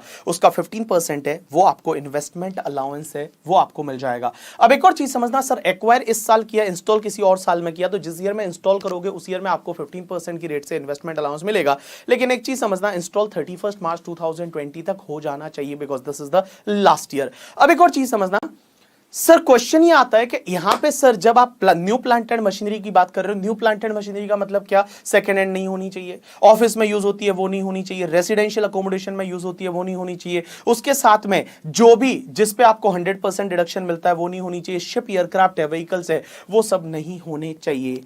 अब एक और चीज समझना, सर इन पे तो डेप्रिसिएशन, एडिशनल डेप्रिसिएशन मिलता है, वो मिलेगा यानी आंसर इज यस, वो तो मिलेगा ही मिलेगा। देखो डेप्रिसिएशन, एडिशनल डेप्रिसिएशन तो मिलेगा ही मिलेगा, इन्वेस्टमेंट अलाउंस तो उससे भी एक्स्ट्रा है। एक और चीज समझना, डेप्रिसिएशन, एडिशनल डेप्रिसिएशन तो ब्लॉक से लेस भी होता है, लेकिन बेटा इन्वेस्टमेंट अलाउंस आपके ब्लॉक से भी लेस नहीं होगा। जो इन्वेस्टमेंट अलाउंस है वो इन्वेस्टमेंट अलाउंस आपके ब्लॉक से भी लेस नहीं होगा। ब्लॉक जो है वो ब्लॉक से भी आपको लेस करने की जरूरत नहीं है। अब एक और चीज समझना, अगर आप ये इन्वेस्टमेंट अलाउंस लेते हो तो इस केस में एक चीज ध्यान रखना, 5 साल तक, 5 years from the date of installation, installation की डेट से 5 साल तक आपको उस प्लांट एंड मशीनरी को आप ट्रांसफर नहीं कर सकते। अगर आपने ट्रांसफर किया तो जितना इन्वेस्टमेंट अलाउंस आपने पहले लिया था वो वापस से आपका पीजीबीपी का इनकम बन जाएगा जिस ईयर में आपने ट्रांसफर किया। लेकिन उसके कुछ एक्सेप्शन है, अमलगमेशन हुआ, डीमर्जर हुआ, या फिर तुम्हारा सक्सेशन हुआ जो सेक्शन 47 में बोला हुआ है तो चलेगा, कोई दिक्कत नहीं है। अब एक और चीज समझना है यहां पे, सर यहां पे जो डेप्रिसिएशन, एडिशनल डेप्रिसिएशन तो कैसा रहता है, लेस देन 180 डेज का पुट टू यूज है तो हाफ रेट से मिलता है। तो क्या इन्वेस्टमेंट अलाउंस भी हाफ रेट से मिलेगा? Answer is no, investment allowance आपको फुल रेट से मिलेगा। इन्वेस्टमेंट अलाउंस है वो आपको फुल रेट से मिलेगा, मींस इन्वेस्टमेंट अलाउंस है वो आपको पूरा 15% से मिल जाएगा। और मैं बता दूं यहां तो पुट टू यूज की जरूरत ही नहीं है, सिर्फ आपको एक्वायर्ड और इंस्टॉल करना है, आपको इन्वेस्टमेंट अलाउंस है वो 15% की रेट से मिल जाएगा। यू गॉट माय पॉइंट और नॉट? यस। नेक्स्ट सेक्शन पे चलते हैं, 33AB और ABA। अब एक बात समझना, 33AB ये बोलती है सबसे पहले एसएससी कौन होना चाहिए? कोई भी एसएससी चलेगा अगर मान लो वो engaged in the growing and manufacturing of T, coffee, rubber. तो अगर आप growing and manufacturing of T, coffee, rubber में हो तो आपको डिडक्शन मिलेगा 33ABA में। लेकिन अगर आप एंगेज्ड हो in the business of the prospectation, extraction या production of the mineral oils, मतलब natural gas and petroleum in India, अगर इंडिया में नेचुरल गैस या पेट्रोलियम के किस में, या तो आप एक्सट्रैक्शन में, प्रोस्पेक्टेशन या प्रोडक्शन में एंगेज्ड हो तो आपको 33ABA में डिडक्शन मिलेगा। अब एक और चीज समझना, 33AB में अगर आपको डिडक्शन चाहिए तो करना क्या है? 33AB में डिडक्शन चाहिए तो प्रीवियस ईयर के एंड से 6 मंथ के अंदर अंदर या फिर up to the due date of the return filing, जो विच एवर इज अर्लियर रहेगा, उस टाइम तक आपको नाबार्ड में कुछ अमाउंट डिपॉजिट करना है। और उस केस में 33ABA में क्या करना पड़ेगा? प्रीवियस ईयर के एंड से पहले पहले मींस टिल 31 मार्च 2020 तक आपको क्या करना पड़ेगा? एसबीआई में एक साइट रेस्टोरेशन अकाउंट खुलवाना पड़ेगा और उसमें आपको पैसा डालना पड़ेगा। अब एक और चीज समझना, आपको डिडक्शन कितना मिलेगा? तो डिडक्शन 33AB में कितना मिलेगा और ABA में कितना मिलेगा? तो 33AB में आपको कितना मिलेगा? जो भी आपका बिजनेस का इनकम है, मींस इस एक्टिविटी से, T, coffee, rubber, manufacturing and growing की एक्टिविटी से जो भी तुम्हारा पीजीबीपी का इनकम आएगा उसका आपको 40% या आपने जितना डिपॉजिट करवाया विच एवर इज लोअर, और उस केस में कितना 20% ऑफ द पीजीबीपी, और जितना आपने डिपॉजिट करवाया विच एवर इज लोअर है उतने का आपको डिडक्शन मिल जाएगा। अब एक और चीज समझना, जो भी पैसा आप जमा करवाते हो साइट रेस्टोरेशन अकाउंट में या फिर नाबार्ड में, उसको यूज कैसे करना है? जो नाबार्ड में आपको जमा करवाया उस पैसे को आपको यूज करना पड़ेगा एज पर the guidelines issued by the tea, coffee and rubber board. तो टी, कॉफी, रबर बोर्ड ने बोला है कि यहां पे आप यूटिलाइज करो तो वहां पे यूटिलाइज करना पड़ेगा। एंड बेटा जो भी आपने साइट रेस्टोरेशन अकाउंट में जो पैसा जमा करवाया उसको आपको यूज करना पड़ेगा एज पर द प्रिस्क्राइब मोड या prescribe purpose specified by the ministry of the petroleum and natural gas, government of India. अगर आपने उस पैसे को मिस यूटिलाइज कर दिया तो जिस ईयर में आप मिस यूटिलाइज करोगे उस ईयर में जो आपने पहले डिडक्शन लिया था वो वापस से आपका विड्रॉ हो जाएगा। तो देखो बेटा दोनों में फर्क क्या है? सबसे पहले 33AB और ABA की अगर मैं बात करूं, 33AB कब मिलता है? जब आप growing and manufacturing of T coffee rubber में हो। और वो कब मिलता है? जब आप एंगेज्ड हो in the prospectation, production, extraction of the natural gas और पेट्रोलियम इन इंडिया। इसमें क्या करना है? आपको डिपॉजिट करवाना है नाबार्ड में, कब तक? Up to the due date of return filing और 6 month from the end of the previous year whichever is earlier, लेकिन उसमें end of the previous year तक आपको जमा करवाना पड़ेगा। डिडक्शन कितना मिलेगा? 40% ऑफ पीजीबीपी, उधर 20% ऑफ द पीजीबीपी और amount deposited whichever is lower. जो भी है पैसा उसको आपको यूज करना पड़ेगा एज पर the tea coffee and rubber board ने जो प्रिस्क्राइब यूज बोला है उसके हिसाब से, और वहां पे ministry of petroleum and natural gas off India. अगर उस पैसे को आपने मिस यूटिलाइज किया तो जिस ईयर में आप उसको मिस यूटिलाइज करोगे उस ईयर में वो वापस से आपका टैक्सेबल हो जाएगा, पीजीबीपी का इनकम बन जाएगा। लेकिन एक चीज ध्यान रखना, अगर मैं टी की बात करूं, जैसे आप growing and manufacturing of T में थे, तो सर अगर विड्रॉ होगा तो टैक्सेबल कितना होगा? पूरा 100% या 40%? राइट आंसर इज 40%, क्योंकि आपका जो इनकम होता है वो 40% इस बिजनेस का इनकम होता है। तो जब भी विड्रॉ होगा तो उस केस में भी आपका 40% ही टैक्सेबल होगा। अब एक और चीज समझना, यहां पे जो पैसा आप विड्रॉ करते हो नाबार्ड से या सेट रेस्टोरेशन अकाउंट से, आपको उसी ईयर में उसको यूज करना पड़ेगा।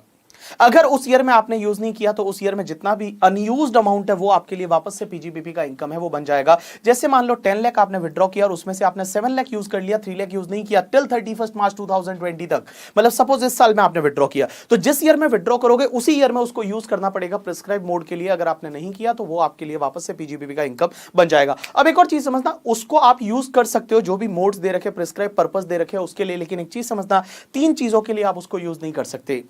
एक तो आप उससे कोई भी प्लांट एंड मशीनरी ऐसा नहीं खरीद सकते जो ऑफिस प्रीमाइसेस या रेसिडेंशियल अकोमोडेशन में यूज होती है, या फिर कोई भी ऑफिस अप्लायंसेस नहीं खरीद सकते, लेकिन कंप्यूटर खरीदोगे तो चलेगा, कंप्यूटर अलाउ है। और ऐसी प्लांट एंड मशीनरी आप एक्वायर नहीं कर सकते जिसपे ऑलरेडी आपको 100% डिडक्शन मिल जाता है। अब एक और चीज समझना यहां पे कि जो भी आपने पैसा यूज किया और वो स्पेसिफाइड पर्पस के लिए है, अगर वो रेवेन्यू एक्सपेंडिचर है तो ध्यान रखना आपको वो रेवेन्यू खर्चे का आप डिडक्शन नहीं ले सकते।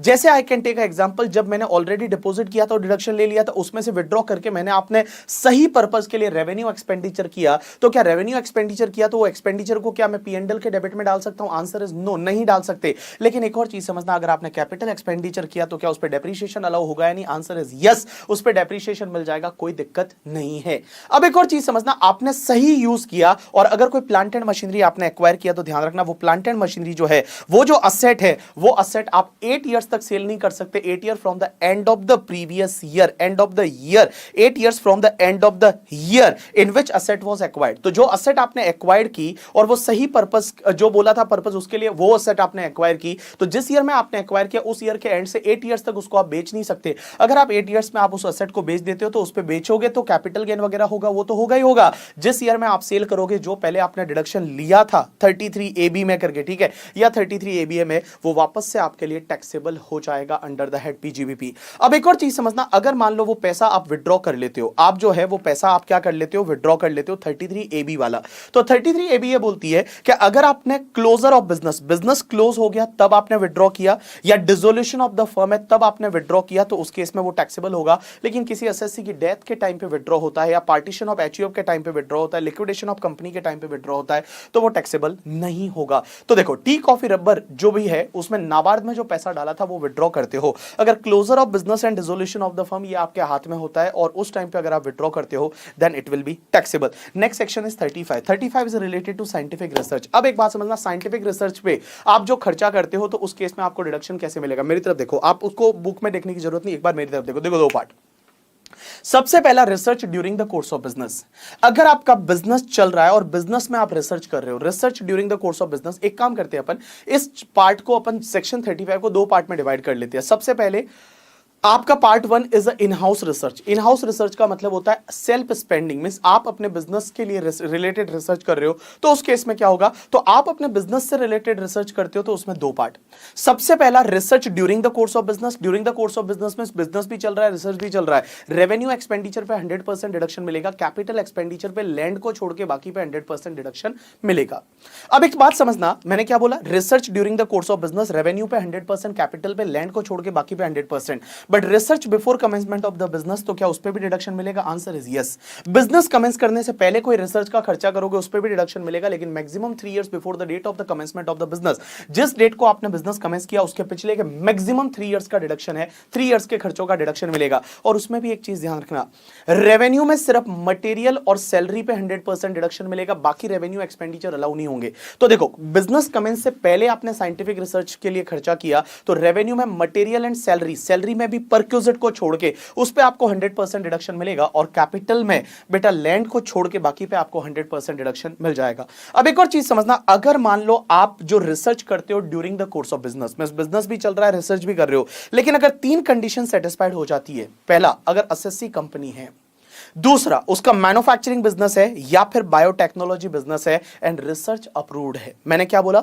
अगर एसएससी है, वो मैन्युफैक्चरिंग बिजनेस में है या बायोटेक्नोलॉजी बिजनेस में है, कंपनी है एंड रिसर्च अप्रूव्ड है, तो उस केस में आपको जो रेवेन्यू एक्सपेंडिचर रहेगा ना, रेवेन्यू एंड कैपिटल एक्सपेंडिचर, उस पे आपको 100% की जगह 150% डिडक्शन मिल जाएगा, लेकिन लैंड एंड बिल्डिंग को छोड़ के, लैंड एंड बिल्डिंग को छोड़ के। अब एक बात बताओ, लैंड पे तो ऐसे भी आपको डिडक्शन नहीं मिलता, लेकिन जो बिल्डिंग है, बिल्डिंग पे आपको 100% डिडक्शन मिल जाएगा, जो पहले बात की थी उसके हिसाब से। तो मेरी तरफ देखो, देखो 2 पार्ट, एक research during the course of business, एक बिफोर कमेंसमेंट ऑफ बिजनेस। अगर मैं बिफोर की बात करूं तो बिफोर में ऐसे याद रखो कि बिफोर कमेंसमेंट ऑफ बिजनेस का जो भी आपका रिसर्च का खर्चा है उसका आपको डिडक्शन मिलेगा maximum 3 years before the date of the commencement of business का एक्सपेंडिचर।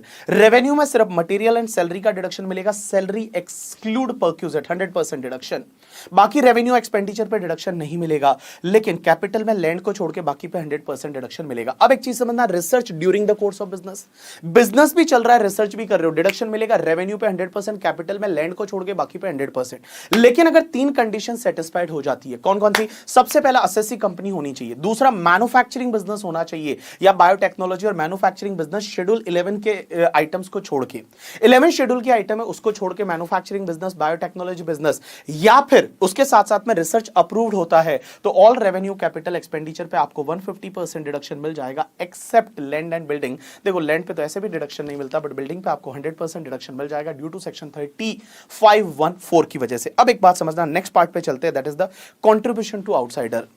आप अगर किसी आउटसाइडर को डोनेशन देते हो तो भी क्या आपको डिडक्शन मिलेगा 35 में? Answer is yes. सबसे पहले आपको यह देखना है डोनेशन किसको दे रहे हो। अगर आप डोनेशन देते हो टू अप्रूव्ड राहुल आईसीयू को, to approved Rahul ICU, Rahul ICU का मतलब क्या था? राहुल का मतलब रिसर्च एसोसिएशन, आई का मतलब इंस्टीट्यूट, सी का मतलब कॉलेज और यू का मतलब यूनिवर्सिटी। तो अगर आपने अप्रूव्ड राहुल आईसीयू को डोनेशन दिया साइंटिफिक रिसर्च के लिए, डिडक्शन मिलेगा 150%, सोशल स्टैटिस्टिकल रिसर्च के लिए दिया, डिडक्शन मिलेगा 100%। अगर आपने आईआईटी नेशनल लेबोरेटरी को आपने डोनेशन दिया साइंटिफिक रिसर्च के लिए, डिडक्शन मिलेगा 150%, और किसी इंडियन कंपनी को जो कि अप्रूव्ड है और रिसर्च एंड डेवलपमेंट में एंगेज्ड है, उसको साइंटिफिक रिसर्च के लिए आपने डोनेशन दिया, तो आपको 100% की रेट से डिडक्शन है वो मिल जाएगा। अब एक और चीज समझना, अगर आपने कभी भी असेट खरीदी और उसमें लैंड बिल्डिंग दोनों है, तो आपको लैंड की वैल्यू और बिल्डिंग की वैल्यू को अलग करना पड़ेगा, क्योंकि इन हाउस रिसर्च के केस में लैंड पे डिडक्शन नहीं मिलता, बट बिल्डिंग जो होती है, बिल्डिंग पे आपको डिडक्शन है, वो डिडक्शन मिल जाएगा। अब एक और चीज समझना, यहां पे जो ये पहला वाला पार्ट था ना, राहुल आईसीयू वाला, इसमें एक चीज समझना कि जिस दिन आपने डोनेशन दिया उस दिन वो अप्रूव्ड था, लेकिन उसके बाद में उसकी अप्रूवल विड्रॉ हो गई, तो भी क्या आपको डिडक्शन मिलेगा? यानी आंसर इज यस, आपको डिडक्शन मिलेगा। एक चीज ध्यान रखना, जिस दिन आपने डोनेशन दिया उस दिन वो अप्रूव्ड होना चाहिए। यू गॉट माय पॉइंट और नॉट? यस। अब एक और चीज समझना, next part is related to section 35 ABV. Telecommunication licence अगर आप एक्वायर करते हो तो उस पर जो भी खर्चा करोगे उसका डिडक्शन आपको कैसे मिलेगा?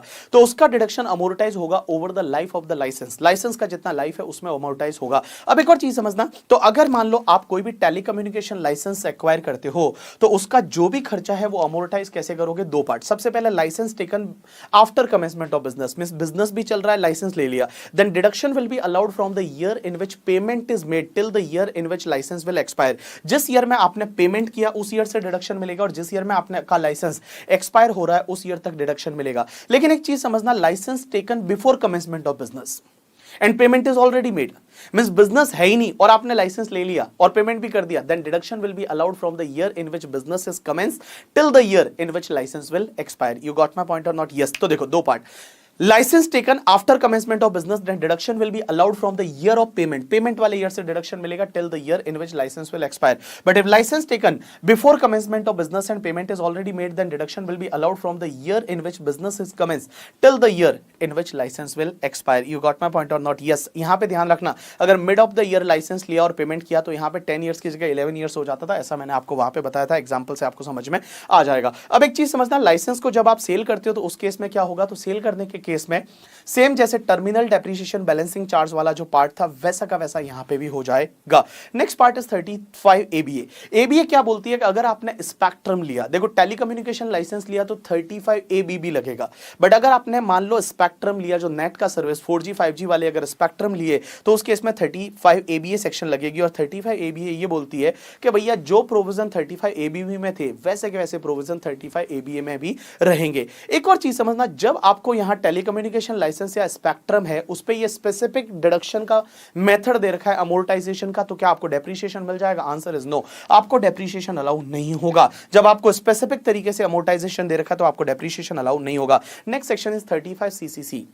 35 CCC and 35 CCD. CCC is related to the agriculture extension project. CCD is related to the skill development project. तो अगर आप एग्रीकल्चर एक्सटेंशन प्रोजेक्ट पे खर्चा करते हो आपको डिडक्शन मिलेगा 150% on all revenue and capital expenditure. And skill development पे अगर आप खर्चा करते हो तो 35 CCD में आपको डिडक्शन मिलेगा 150% on all revenue and capital expenditure. 150% deduction मिलेगा. लेकिन एक चीज समझना, यहाँ 35 CCC जो एग्रीकल्चर एक्सटेंशन प्रोजेक्ट है वो ऑल एसएससी के लिए है, लेकिन 35 CCD जो है वो CCD जो है वो सिर्फ एंड सिर्फ आपका किसके, कंपनीज के लिए है. तो देखो मैं दो सेक्शन में बोलूं 35 CCC और CCD. पहला एग्रीकल्चर एक्सटेंशन, दूसरा स्किल डेवलपमेंट प्रोजेक्ट. दोनों में 150% deduction on all capital and revenue expenditure except land and building को छोड़ के. एक्सेप्ट लैंड एंड बिल्डिंग को छोड़ के दोनों में एक्सेप्शन है लैंड एंड बिल्डिंग, ये ध्यान रखना. अब एक और चीज समझना बेटा, दोनों में 150% है, वो 150% का आपको डिडक्शन है, वो डिडक्शन आपको मिल जाएगा. इन फ्यूचर अगले साल से ये 100% हो जाएगा, बट अभी तक आपके लिए 150% डिडक्शन है. एक और चीज ध्यान रखना, पहली वाली जो सेक्शन है वो ऑल एसएससी के लिए, दूसरी वाली सेक्शन है वो सिर्फ कंपनीज के लिए है. Next section is 35D is a preliminary expenses. Sir preliminary expenses किसको बोलते हैं? जब आप बिजनेस कमेंस करते हो, बिजनेस का एक्सटेंशन करते हो या नया यूनिट सेटअप करते हो, उस टाइम जो खर्चे करते हो that is called preliminary expenses. Preliminary expenses में कौन कौन से आ सकते हैं? जैसे प्रोजेक्ट रिपोर्ट बनवाई, फिजिबिलिटी रिपोर्ट बनवाई, मार्केट सर्वे करवाया, इंजीनियरिंग सर्विस, एमओए एओ का ड्राफ्टिंग का प्रिंटिंग का खर्चा है, लीगल चार्जेस है, expenses related to the share and debenture issue से एक्सपेंडिचर है, या और भी कोई खर्चा है वो नोटिफाइड करती है सीबीडीटी, वो तुम्हारे प्रिलिमिनरी एक्सपेंसेस में आएगा. एक और चीज समझना, प्रिलिमिनरी एक्सपेंसेस का डिडक्शन आपको तभी मिलेगा जब वो खर्चा आपने किया या तो बिजनेस को कमेंस करते टाइम, या बिजनेस का एक्सटेंशन करते टाइम, या नया यूनिट सेटअप करते टाइम. एक चीज ध्यान रखना, ये 3 टाइम पे किया है तो ही वो प्रिलिमिनरी एक्सपेंसेस माना जाएगा. एक बात बताओ, आपने डिबेंचर होल्डर को पेमेंट करने के लिए शेयर इशू किया तो उस टाइम पे जो भी खर्चा हुआ क्या वो प्रिलिमिनरी होगा? आंसर इज नो, क्योंकि यहां पे ना तो कोई बिजनेस स्टार्ट हो रहा है, ना एक्सटेंशन हो रहा है, ना नया यूनिट सेटअप हो रहा है. अब एक और चीज समझना, जो प्रिलिमिनरी एक्सपेंसेस है उसका डिडक्शन आपको किसको मिलेगा? पहली चीज तो मैं बता दूं, सिर्फ रेजिडेंट एसएससी को मिलेगा. नॉन रेजिडेंट को डिडक्शन नहीं मिलेगा, सिर्फ रेजिडेंट एसएससी को मिलेगा. और डिडक्शन कितना मिलेगा पता है? जितना आपका प्रिलिमिनरी एक्सपेंसेस है और 5% of cost of project whichever is lower. Whatever preliminary expenses and 5% of cost of project whichever is lower है उतने का आपको डिडक्शन मिलेगा. और जो भी preliminary expenses का डिडक्शन है वो एक साथ में नहीं मिलेगा, 5 इक्वल इंस्टॉलमेंट में मिलेगा. 5 इंस्टॉलमेंट में आपको डिडक्शन मिल जाएगा. लेकिन अगर इंडियन कंपनी है तो यहाँ पे 5% ऑफ कॉस्ट ऑफ प्रोजेक्ट की जगह आप कैपिटल एम्प्लॉयड भी ले सकते हो. अगर इंडियन कंपनी है तो यहां पे 5% ऑफ कॉस्ट ऑफ प्रोजेक्ट की जगह आप कैपिटल एम्प्लॉयड ले सकते हो. तो 5% ऑफ कॉस्ट ऑफ प्रोजेक्ट या कैपिटल एम्प्लॉयड, तो भाई सीधी सी बात है, cost of project capital employed में से जो ज्यादा रहेगा उसका अपन 5% और preliminary expenses whichever is lower आएगा वो अपन लेंगे, और वो भी 5 इक्वल इंस्टॉलमेंट में आपको अलाउ है, वो अलाउ हो जाएगा. अब क्वेश्चन ये आता है, सर कॉस्ट ऑफ प्रोजेक्ट का मतलब क्या होता है? कि जो भी आपने नया बिजनेस चालू किया है या आपके बिजनेस का जो एक्सटेंशन किया है, नया यूनिट सेटअप किया, उसके फिक्स एसेट में जो इन्वेस्टमेंट हुआ है, फिक्स एसेट में जितना पैसा लगा है, that is called cost of project. और कैपिटल एम्प्लॉयड किसको बोलेंगे? कैपिटल एम्प्लॉयड में ध्यान रखना, जो भी तुम्हारा शेयर कैपिटल है plus debenture plus long term borrowing है वही तुम्हारे यहां कैपिटल एम्प्लॉयड में आएगा. एक चीज ध्यान रखना, रिजर्व एंड सरप्लस या सिक्योरिटी प्रीमियम है वो तुम्हारे कैपिटल एम्प्लॉयड में नहीं आएगा. एक बर्जर पेंट्स का केस लॉ भी है और उसमें बोला है कि सिक्योरिटी प्रीमियम है वो कैपिटल एम्प्लॉयड में नहीं आता है. अगर मान लो यहां पे जब आप प्रिलिमिनरी एक्सपेंसेस का डिडक्शन लेते हो तो पहले साल आपको ऑडिट करवानी पड़ेगी। उसके बाद section 35 DD is related to amalgamation and demerger expenses. Amalgamation demerger expenses करते हो तो उसका 5 इक्वल इंस्टॉलमेंट में डिडक्शन मिल जाएगा, लेकिन ये डिडक्शन सिर्फ इंडियन कंपनी को मिलता है। अब एक और चीज समझना, ये डिडक्शन सिर्फ उसी को मिलता है जो खर्चा करता है। ये डिडक्शन सिर्फ उसी को मिलता है जो खर्चा करता है। जैसे अमलगमेटिंग कंपनी ने किया तो अमलगमेटिंग कंपनी को, अमलगमेटेड कंपनी ने किया तो अमलगमेटेड कंपनी को, डीमर्ज कंपनी ने किया तो डीमर्ज कंपनी को, रिजल्टिंग कंपनी ने किया तो रिजल्टिंग कंपनी को। अब एक चीज समझना, यहां पे अमलगमेशन के केस में इट इज ऑलवेज एडवाइजेबल कि अमलगमेशन डीमर्जर एक्सपेंडिचर, अमलगमेशन के केस में इट इज ऑलवेज एडवाइजेबल कि नई कंपनी को खर्चा करना चाहिए जिसके 5 इंस्टॉलमेंट मिल जाए, क्योंकि पुरानी कंपनी ने खर्चा किया तो एक इंस्टॉलमेंट तो ले लेंगे लेकिन 4 इंस्टॉलमेंट है वो लैप्स हो जाएगी। इसके लिए अमलगमेशन के केस में इट इज ऑलवेज एडवाइजेबल कि नई कंपनी है उसी को खर्चा करना चाहिए। Next section is 35 DDA। 35 DDA is related to VRS का खर्चा। VRS के खर्चे का डिडक्शन ऑल एसएससी को मिलता है, 5 इक्वल इंस्टॉलमेंट में आपको डिडक्शन है वो मिल जाएगा। अब एक और चीज समझना, यहां पे हमने जो 3 सेक्शन पढ़ी उसमें सबसे पहला जो 35D वाला है प्रिलिमिनरी एक्सपेंसेस। अगर मान लो प्रिलिमिनरी एक्सपेंसेस कंपनी ने किया और वहां पे अमलगमेशन डीमर्जर हो गया तो बेटा रिमेनिंग इंस्टॉलमेंट, जब 5 इंस्टॉलमेंट में से जैसे 2 इंस्टॉलमेंट डिडक्शन ले लिया था, तीसरे साल अमलगमेशन हो गया तो रिमेनिंग 3 इंस्टॉलमेंट है वो अमलगमेशन डीमर्जर के केस में न्यू कंपनी को मिल जाएगा। अब एक और चीज समझना, VRS के केस में जो 35 DDA सेक्शन है, 35 DDA के केस में भी, VRS के केस में भी अगर अमलगमेशन डीमर्जर या सक्सेशन होता है, यहां VRS के केस में सक्सेशन भी बोला हुआ है। सक्सेशन मींस कंपनी से मतलब जो छोटी कंपनी से क्या या LLP बन जाती है या प्रोप्राइटर पार्टनरशिप फर्म से कंपनी बन जाती है, तो उस केस में जो रिमेनिंग इंस्टॉलमेंट है उसका नए पर्सन को डिडक्शन है वो डिडक्शन मिल जाएगा। यू गॉट माय पॉइंट और नॉट? यस। नेक्स्ट सेक्शन की बात करते हैं, that is the 35 AD specified business. अब एक बात समझना, ये स्पेसिफाइड बिजनेस ये सेक्शन ये बोलती है कि टोटल 14 बिजनेस ऐसे जिसमें आपको कैपिटल एक्सपेंडिचर पे 100% डिडक्शन मिलेगा। देखो रेवेन्यू पे 100% डिडक्शन पहले से मिलता है, लेकिन यहां पे कैपिटल एक्सपेंडिचर पे आपको 100% डिडक्शन मिल जाएगा। सर ये कौन कौन से 14 बिजनेस है? सबसे पहला कोल्ड चेन फैसिलिटी। अगर आपका कोल्ड चेन फैसिलिटी है फॉर द एग्रीकल्चर प्रोड्यूस या फिर fish product, meat product etcetera etcetera के लिए, तो वहां पे आपको 100% डिडक्शन मिलेगा। दूसरा warehousing facility for agriculture produce. तीसरा पेट्रोलियम नेचुरल गैस पाइपलाइन या फिर होटल है वो आपका 2 स्टार और अबोव कैटेगरी है। हॉस्पिटल 100 बेड्स और 100 और मोर बेड्स वाला है। Housing project under slum redevelopment या housing project under affordable housing scheme में। Production of the fertiliser, bee keeping, bee honey, bee wax वाला बिजनेस। Container depot, container freight station as पर the custom act या फिर warehousing for sugar, slurry pipeline for the transportation of iron और semiconductor wafer fabrication manufacturing unit and new infrastructure facility. ये total आपके 14 business ऐसे हैं जिसमें आपको कैपिटल एक्सपेंडिचर पे 100% आपको डिडक्शन मिल जाएगा। अब एक चीज समझना, आपको कैपिटल एक्सपेंडिचर पे क्या 100% डिडक्शन मिलेगा? Answer is yes. लेकिन एक चीज समझना, क्वेश्चन ही आता है क्या ऑल कैपिटल एक्सपेंडिचर पे डिडक्शन मिलेगा? Answer is yes. 3 को छोड़ के जो भी तुम्हारा लैंड है, गुडविल है एंड फाइनेंशियल इंस्ट्रूमेंट, उस पे डिडक्शन नहीं मिलेगा। लैंड पे जो खर्चा किया, गुडविल पे जो खर्चा किया एंड फाइनेंशियल इंस्ट्रूमेंट पे जो खर्चा किया, उस पे डिडक्शन नहीं मिलेगा। बाकी कैपिटल एक्सपेंडिचर पे आपको 100% डिडक्शन मिल जाएगा। एक और चीज समझना, बिजनेस कमेंस करने से पहले जो कैपिटल एक्सपेंडिचर क्या किया उस पे भी डिडक्शन मिलेगा। Answer is yes. तो बिजनेस कमेंस करने से पहले के जो कैपिटल एक्सपेंडिचर है उस पे भी आपको 100% डिडक्शन है वो आपको मिल जाएगा in the year in which business is commence. अब एक और चीज समझना, यहां पे कुछ कंडीशन आपको सेटिस्फाइड करनी पड़ेगी। पहली कंडीशन, ये जो भी बिजनेस है ये न्यू होने चाहिए। ये ऐसा नहीं होना चाहिए कि पुराने बिजनेस का रिकंस्ट्रक्शन हो।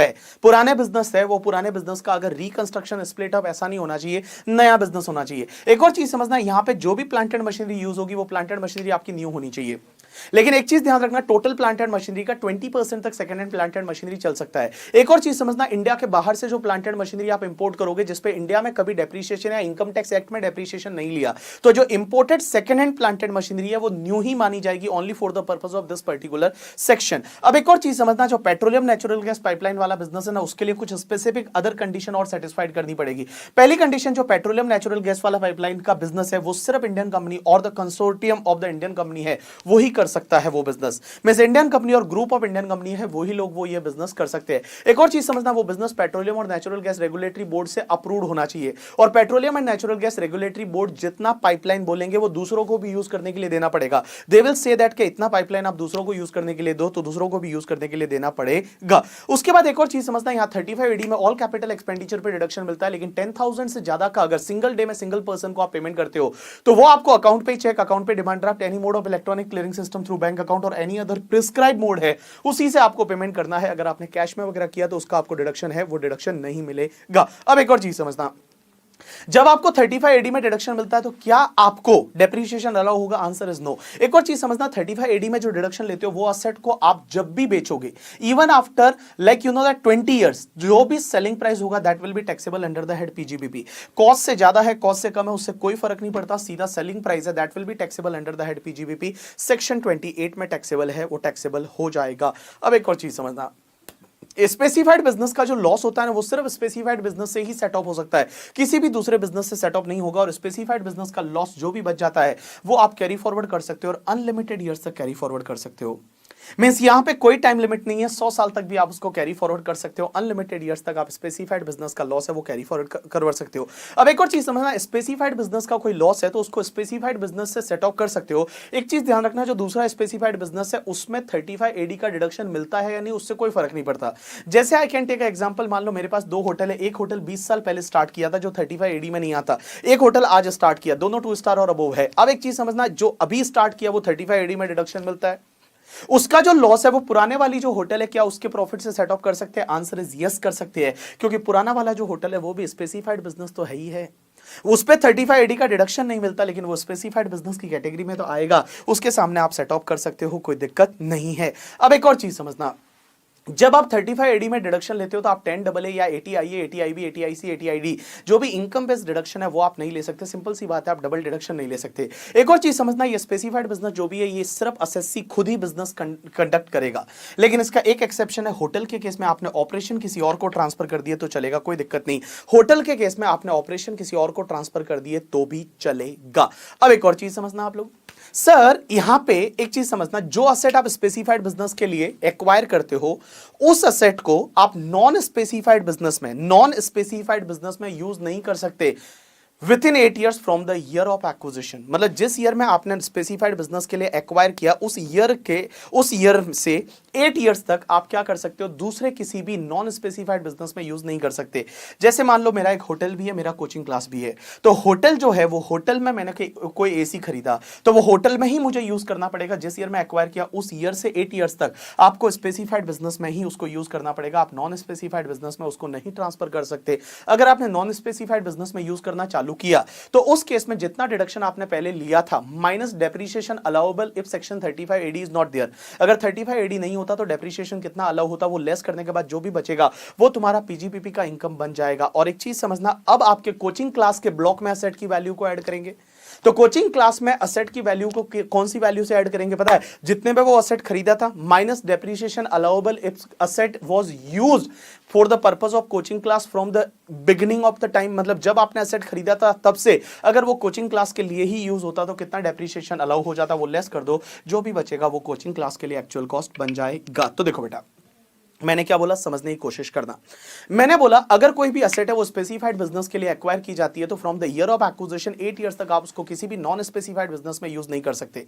अगर आपने नॉन स्पेसिफाइड बिजनेस में 8 ईयर्स में ट्रांसफर किया तो स्पेसिफाइड बिजनेस में क्या होगा, जो उसका एक्चुअल कॉस्ट था, जितने का आपने डिडक्शन लिया था, basically deduction minus depreciation allowable if section 35 AD is not claim, जो बचेगा वो तुम्हारे लिए पीजीबीपी का इनकम बन जाएगा। और कोचिंग क्लास बिजनेस के लिए आप क्या करोगे, उस असेट की एक्चुअल कॉस्ट है उसको ब्लॉक में जोड़ोगे। ब्लॉक में कौन सी वैल्यू से जोड़ोगे, तो जितने में आपने खरीदा था वो कॉस्ट ले लो, और अगर स्टार्टिंग से ही कोचिंग क्लास के लिए उस असेट को यूज करते तो कितना डेप्रिसिएशन लेस होता, वो डेप्रिसिएशन लेस कर दो, जो भी बचेगा that will B actual cost for the purpose of the coaching class. उसके बाद सेक्शन 35E है, वो आप एक बार देख लेना। नेक्स्ट सेक्शन इज 36 ये बोलती है कि कुछ आपको खर्चों के डिडक्शन मिलेंगे। सबसे पहले आपने स्टॉक इन ट्रेड का इंश्योरेंस करवाया, क्या प्रीमियम अलाउ होगा यानी आंसर इज यस। तो अगर आपने स्टॉक इन ट्रेड है उसका इंश्योरेंस करवाया तो आपको प्रीमियम अलाउ हो जाएगा, कोई दिक्कत नहीं है। एक और चीज समझना, आपने एम्प्लॉय के लिए हेल्थ इंश्योरेंस लिया, आपके एम्प्लॉइज है उनके लिए आपने हेल्थ इंश्योरेंस लिया, तो हेल्थ इंश्योरेंस प्रीमियम अलाउ होगा यानी आंसर इज यस हो जाएगा। लेकिन वहां पे कंडीशन ये है कि premium should be paid by any mode other than cash, cash को छोड़ के दूसरे मोड से आपको प्रीमियम है वो प्रीमियम पे करना पड़ेगा। अब एक और चीज समझना, आपने अगर मान लो एम्प्लॉय को बोनस एंड कमीशन पे किया तो आपको डिडक्शन मिलेगा यानी आंसर इज यस। तो आप अगर अपने एम्प्लॉय को बोनस एंड कमीशन पे करते हो तो उसका डिडक्शन मिल जाएगा। लेकिन एक चीज समझना, यहां पे बोनस एक्ट से ज्यादा पे किया तो भी डिडक्शन मिलेगा, आंसर इज यस। लेकिन यहां पे एक चीज समझना, एक सेक्शन 43 भी टांग अड़ाती है, वो ये बोलती है बोलती है कि बोनस एंड कमीशन एम्प्लॉय को पे करते हो वो अलाउ तो होगा, लेकिन it is allowed only if it is actually paid up to the due date of return filing. Due date of return filing तक आपने पे कर दिया तो ही आपको अलाउ होगा, अदरवाइज इस साल में अलाउ नहीं होगा due to the section 43B। उसके बाद इंटरेस्ट ऑन लोन, अगर आपने कोई लोन लिया और उसका इंटरेस्ट है, क्या अलाउ होगा या नहीं? Answer is yes. अब एक चीज समझना, आपने पर्सनल पर्पस के लिए लोन लिया तो इंटरेस्ट अलाउ नहीं होगा, लेकिन बिजनेस या प्रोफेशन के लिए लिया है तो इंटरेस्ट अलाउ हो जाएगा। उसमें दो पार्ट। अब एक चीज समझना, लोन अगर आपने जो लिया है वो शेड्यूल बैंक से लिया है या फिर पीएफआई से लिया है, स्टेट फाइनेंशियल कॉर्पोरेशन से लिया है, स्टेट इंडस्ट्रियल इन्वेस्टमेंट कॉर्पोरेशन से लिया है या एनबीएफसी से लिया है तो इंटरेस्ट अलाउ होता है, लेकिन वहां पे 43B टांग अड़ाती है। और 43B ये बोलती है कि अगर आपने रिटर्न फाइलिंग की ड्यू डेट से पहले पहले इंटरेस्ट पे किया तो ही अलाउ होगा, अदरवाइज इंटरेस्ट अलाउ नहीं होगा। लेकिन आपने किसी अदर पर्सन से लोन लिया है तो उस केस में इंटरेस्ट अलाउ हो जाएगा on the due basis also, मतलब आप पे नहीं किया तो भी आपको इंटरेस्ट अलाउ हो जाएगा। एक और चीज समझना, असेट को एक्वायर करने के लिए अगर आपने लोन लिया है तो पुट टू यूज तक की डेट का इंटरेस्ट है वो कैपिटलाइज होगा, उसके बाद का इंटरेस्ट है वो सीधा पीएनएल के डेबिट में चला जाएगा। उसके बाद जीरो कूपन बॉन्ड पे जो डिस्काउंट होता है वो आपको अमोर्टाइज करने को मिलेगा। कैसे अमोर्टाइज करोगे पता है भैया? जीरो कूपन बॉन्ड्स का जितना लाइफ है उतने मंथ में, उतने कैलेंडर मंथ में आप जीरो कूपन बॉन्ड्स का जो भी डिस्काउंट है उसको अमोर्टाइज कर दो, और इस साल में जितने मंथ फॉल कर रहे हैं उतना डिस्काउंट इस साल अलाउ हो जाएगा और बाकी वाला डिस्काउंट है वो आपको अगले साल अलाउ हो जाएगा। अब एक और चीज समझना, एम्प्लॉयर कंट्रीब्यूट करता है एम्प्लॉय के लिए। अगर कोई एम्प्लॉयर है वो एम्प्लॉयर एम्प्लॉय के लिए कंट्रीब्यूट करता है किसमें? या तो एसपीएफ में, स्टैट्यूटरी प्रोविडेंट फंड, या आरपीएफ में, रिकॉग्नाइज्ड प्रोविडेंट फंड, या approved gratuity fund, approved superannuation fund, या एनी अदर फंड एज पर द लॉ का रिक्वायरमेंट है। उसके हिसाब से अगर एम्प्लॉयर कंट्रीब्यूट करता है एम्प्लॉय के लिए, कहां के? एसपीएफ, आरपीएफ, एजीएफ, एएसएफ या किसी लॉ में बोला हुआ उसके हिसाब से एम्प्लॉयर एम्प्लॉय के लिए कंट्रीब्यूट करता है तो उस केस में एम्प्लॉयर को डिडक्शन मिल जाएगा, एम्प्लॉयर को खर्चा अलाउ है। लेकिन यहां पे 43B टांग अड़ाती है और वो ये बोलती है कि रिटर्न फाइलिंग की ड्यू डेट से पहले पहले पे किया तो ये अलाउ होगा, अदरवाइज अलाउ नहीं होगा। लेकिन एक बात समझना, एम्प्लॉयर ने अगर यूआरपीएफ में पैसा डाला, अनरिकॉग्नाइज्ड प्रोविडेंट फंड में, या यूएजीएफ में, अनअप्रूव्ड ग्रेचुइटी फंड में, या यूएएसएफ में, अनअप्रूव्ड सुपरएनुएशन फंड में पैसा डाला तो डिडक्शन एम्प्लॉयर को नहीं मिलता। तो देखो, एम्प्लॉयर ने एम्प्लॉय के लिए पैसा डाला कि यहां पे एसपीएफ में, आरपीएफ में, एजीएफ में, एएसएफ में, एनी अदर लॉ के रिक्वायरमेंट के हिसाब से अलाउ हो जाएगा subject to section 43B, but अगर यूआरपीएफ में, अनरिकॉग्नाइज्ड में डाला तो वहां पे अलाउ नहीं होगा। एक और चीज समझना, एम्प्लॉयर ने एम्प्लॉय के लिए अगर मान लो जो सेंट्रल गवर्नमेंट पेंशन स्कीम होती है, सेंट्रल गवर्नमेंट पेंशन स्कीम या जिसको अपन न्यू पेंशन स्कीम बोलते हैं, उसमें पैसा डाला तो भी एम्प्लॉयर को डिडक्शन मिल जाएगा। और एम्प्लॉयर को डिडक्शन कितना मिलेगा? जितना उसने कंट्रीब्यूट किया, और 10% of the salary of employ whichever is lower. लेकिन सैलरी में आपको क्या क्या लेना है? बेसिक सैलरी एंड डीए लेना है। Basic salary and dearness allowance है। डीए कौन सा? इन टर्म्स वाला, जो रिटायरमेंट बेनिफिट के लिए काम आता है वही वाला डीए आपको लेना है। तो देखो, एम्प्लॉयर ने एम्प्लॉय के लिए एनपीएस में पैसा डाला, एम्प्लॉयर को डिडक्शन मिलेगा कितना? सैलरी का 10% और actual contribution whichever is lower. अब एक और चीज समझना, एम्प्लॉय का पैसा एम्प्लॉयर अपने पास रखता है, कौन सा? लाइक पीएफ का पैसा, ईएसआई का पैसा। तो एम्प्लॉयर जो है वो एम्प्लॉय का जो पैसा अपने पास में रखता है उसको वो जमा करवाना पड़ेगा उस फंड में up to the due date of that fund. Due date of return filing नहीं, due date of that fund तक एम्प्लॉयर को जमा करवाना पड़ेगा, अदरवाइज वो एम्प्लॉयर की क्या बन जाएगी? इनकम बन जाएगी। तो एम्प्लॉयर ने जो भी पैसा एम्प्लॉय का काट के अपने जेब में डाल के रखा है, किसका वाला? या तो ईएसआई वाला, पीएफ वाला वगैरह, ठीक है, वो उसको उस फंड में जमा करवाना पड़ेगा up to the due date of return filing.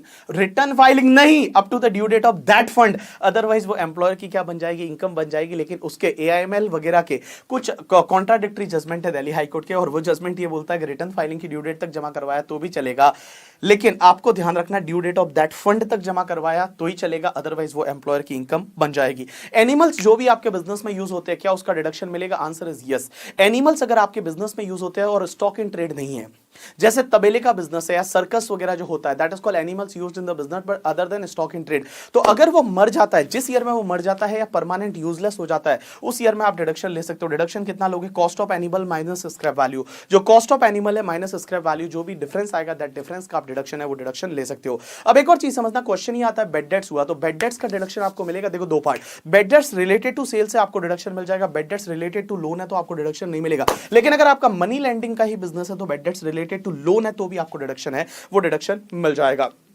अब एक और चीज समझना आप लोग, मैंने आपको बोला कि बेड डेट्स का आपको डिडक्शन मिलता है, लेकिन बेड डेट्स लेने के लिए दो कंडीशन सेटिस्फाइड होनी चाहिए। पहली कंडीशन, आपको बेड डेट्स को राइट ऑफ मानना पड़ेगा, मिस डेटर्स को राइट ऑफ करना पड़ेगा, जो डेट है डेट को राइट ऑफ करना पड़ेगा। आप प्रोविजन का एंट्री मारोगे आपको बेड डेट्स अलाउ नहीं है। और दूसरा, बेड डेट्स आप उसी के सामने ले सकते हो जो कभी ना कभी आपकी इनकम में कभी ना कभी कंसिडर हुआ है, कभी ना कभी आपकी इनकम में कंसिडर हुआ है, क्योंकि सेल्स से रिलेटेड अगर बेड डेट्स है तो वो इनकम में कंसिडर हुआ होगा, लोन से रिलेटेड बेड डेट्स है तो इनकम में कंसिडर नहीं हुआ होगा। तो लोन से रिलेटेड बेड डेट्स आपको अलाउ नहीं होता, बट सेल्स से रिलेटेड बेड डेट्स है वो आपको अलाउ हो जाएगा। प्रोविजन फॉर बेड डेट्स है वो आपको अलाउ नहीं होता है।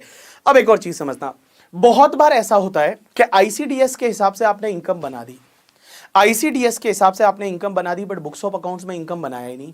अब आईसीडीएस के हिसाब से इनकम बना दी और उसका बेड डेट्स हो गया, तो एक बात बताओ, बेड डेट्स लेने के लिए कंडीशन होती है डेट को राइट ऑफ करना, लेकिन बुक्स ऑफ अकाउंट्स में तो आपने डेट को बनाया ही नहीं, डेट जो है वो डेट आया ही नहीं, तो उस केस में क्या आप बेड डेट्स ले सकते हो या नहीं? Answer is yes. यहां पे इन्होंने एक एक्सेप्शन डाला है कि अगर मान लो कोई भी इनकम है वो आईसीडीएस के हिसाब से बना देते हो, बुक्स ऑफ अकाउंट्स में अभी तक वो इनकम रिकॉर्ड नहीं की, तो भैया आप बेड डेट्स क्लेम कर सकते हो इवन विदाउट राइटिंग ऑफ। अरे राइटिंग ऑफ करेंगे कैसे, जब बुक्स ऑफ अकाउंट्स में वो इनकम ही नहीं लिखा तो राइट ऑफ कैसे करेंगे? तो ऐसा होता है बहुत बार कि आईसीडीएस के हिसाब से क्या होता है, earlier recognition of the income हो जाता है, बट बुक्स ऑफ अकाउंट्स में अकाउंट के हिसाब से नहीं होता, तो वहां पे राइट ऑफ नहीं करोगे तो भी आप बेड डेट्स ले सकते हो। अब एक और चीज समझना, जिस ईयर में आपका बेड डेट्स का रिकवरी होता है उस ईयर में वो टैक्सेबल होता है। इवन उस ईयर में आपका वो बिजनेस चल रहा है नहीं, उससे कोई फर्क नहीं पड़ता। जैसे मान लो मैं पहले टेक्सटाइल का बिजनेस करता था, अब मैं पढ़ाता हूं, और आज मान लो मुझे बेड डेट्स का रिकवरी होता है तो दैट विल बी टैक्सेबल। अगर वो बेड डेट्स पहले अलाउ हुआ था और रिकवरी जिस ईयर में होगा उस ईयर में टैक्सेबल हो जाएगा।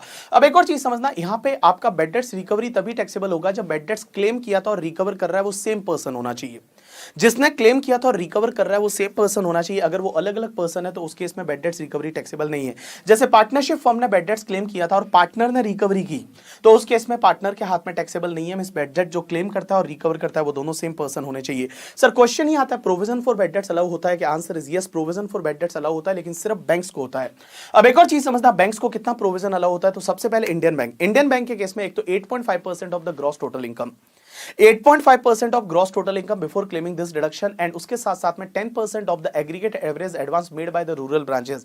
जो रूरल ब्रांचेस ने एग्रीगेट एडवांस दिया है उसका 10%, ये आपके इंडियन बैंक को अलाउ होता है। लेकिन जो भी फॉरेन बैंक है, पीएफआई या state financial corporation, state industrial investment corporation या एनबीएफसी है, उनको भी provision for bad debts allow होता है। कितना? 5% of the gross total income. अब एक और चीज समझना, जब प्रोविजन पीएनडल के डेबिट में जा रहा है तो एक्चुअल बेड डेट्स है ना वो प्रोविजन अकाउंट में जाएगा, एक्चुअल बेड डेट्स है वो प्रोविजन अकाउंट में जाएगा। लेकिन एक चीज ध्यान रखना, अगर मान लो तुम्हारा प्रोविजन शॉर्ट पड़ जाता है, actual bad debts is more than provision, तो जितना भी एक्सेस एक्चुअल बेड डेट्स रहेगा that will be directly section 36(1)(7) में पीएनडल के डेबिट में चला जाएगा। उसके बाद में एक और चीज समझना, आप प्रोविजन फॉर बेड डेट से रिलेटेड एक ही प्रोविजन अकाउंट बनाओगे। आप ऐसे नहीं कि दो दो चार चार प्रोविजन अकाउंट बना दो, ऐसा नहीं है। You have to make only one provision account. ऐसा नहीं कि रूरल अर्बन का अलग अलग बनाओ, नहीं, आपको एक ही प्रोविजन अकाउंट है वो आपको बनाना है। एक और चीज समझना, फैमिली प्लानिंग के पे अगर आप कोई खर्चा करते हो उसका डिडक्शन आपको मिल जाएगा, लेकिन फैमिली प्लानिंग एक्सपेंडिचर का डिडक्शन है वो सिर्फ कंपनी को मिलता है। और कंपनी में भी एक चीज समझना, रेवेन्यू एक्सपेंडिचर है आप 100% डिडक्शन ले सकते हो, लेकिन कैपिटल एक्सपेंडिचर है तो वो आपको 5 इक्वल इंस्टॉलमेंट में डिडक्शन है वो मिल जाएगा। सर एसटीटी सीटीटी पे किया और आपका अगर मान लो सिक्योरिटी या कमोडिटी ट्रेडिंग का बिजनेस है, अगर आपका सिक्योरिटी कमोडिटी ट्रेडिंग का बिजनेस है, आपकी इनकम पीजीपीपी हेड में जाती है तो एसटीटी सीटीटी है वो अलाउ होता है। एक चीज ध्यान रखना, एसटीटी कैपिटल गेन में अलाउ नहीं होता, लेकिन यहां पे पीजीपीपी में आपको एसटीटी अलाउ हो जाता है। एक और चीज समझना, जो भी लॉन्ग टर्म लोन देती है, ऐसी कोई भी फाइनेंशियल कॉर्पोरेशन जो लॉन्ग टर्म लोन देती है, उनको एक सेक्शन 36(1)(8) का डिडक्शन मिलता है। उनको क्या करना है कि स्पेशल रिजर्व में पैसा ट्रांसफर करना है। डिडक्शन कितना मिलेगा पता है? लॉन्ग टर्म लोन का मतलब होता है 5 ईयर्स या उससे ज्यादा का आपने रूरल डेवलपमेंट के लिए या फिर हाउसिंग के लिए लोन दिया, उसको अपन बोलेंगे financial corporation long term loan दे रही है। उनको डिडक्शन मिलेगा कितना पता है? तीनों में से व्हिचएवर इज लोअर। पहला 20% of the PGPP income, PGPP में कोर एक्टिविटी जो लोन देने से इनकम होता है उसका 20%, दूसरा स्पेशल रिजर्व में जितना ट्रांसफर किया, और तीसरा 200% of share capital plus general reserve, means share capital general reserve का 200% और माइनस ओपनिंग बैलेंस जो भी रहेगा वो ओपनिंग बैलेंस को आप लेस कर दोगे, जो बचेगा व्हिचएवर इज लोअर है तीनों में से उतने का आपको डिडक्शन मिल जाएगा। उसके बाद परचेज ऑफ शुगर केन के केस में ये कोऑपरेटिव सोसाइटी के लिए लगता है कि अगर कोई कोऑपरेटिव सोसाइटी है वो शुगर मैन्युफैक्चरिंग के बिजनेस में है, तो उन्होंने क्या किया, गवर्नमेंट की जो फिक्स प्राइस होती है उससे कम पे अगर उन्होंने शुगर केन खरीदा, उस प्राइस पे या उस प्राइस से कम पे उन्होंने शुगर केन खरीदा, तो भी उनको उस खर्चे का डिडक्शन मिल जाएगा, कोई प्रॉब्लम नहीं है। अब एक और चीज समझना, मार्क टू मार्केट लॉसेज है, क्या ये अलाउ होते हैं? नहीं। ध्यान रखना, मार्क टू मार्केट लॉसेज अगर आईसीडीएस के हिसाब से है तो अलाउ हो जाएंगे,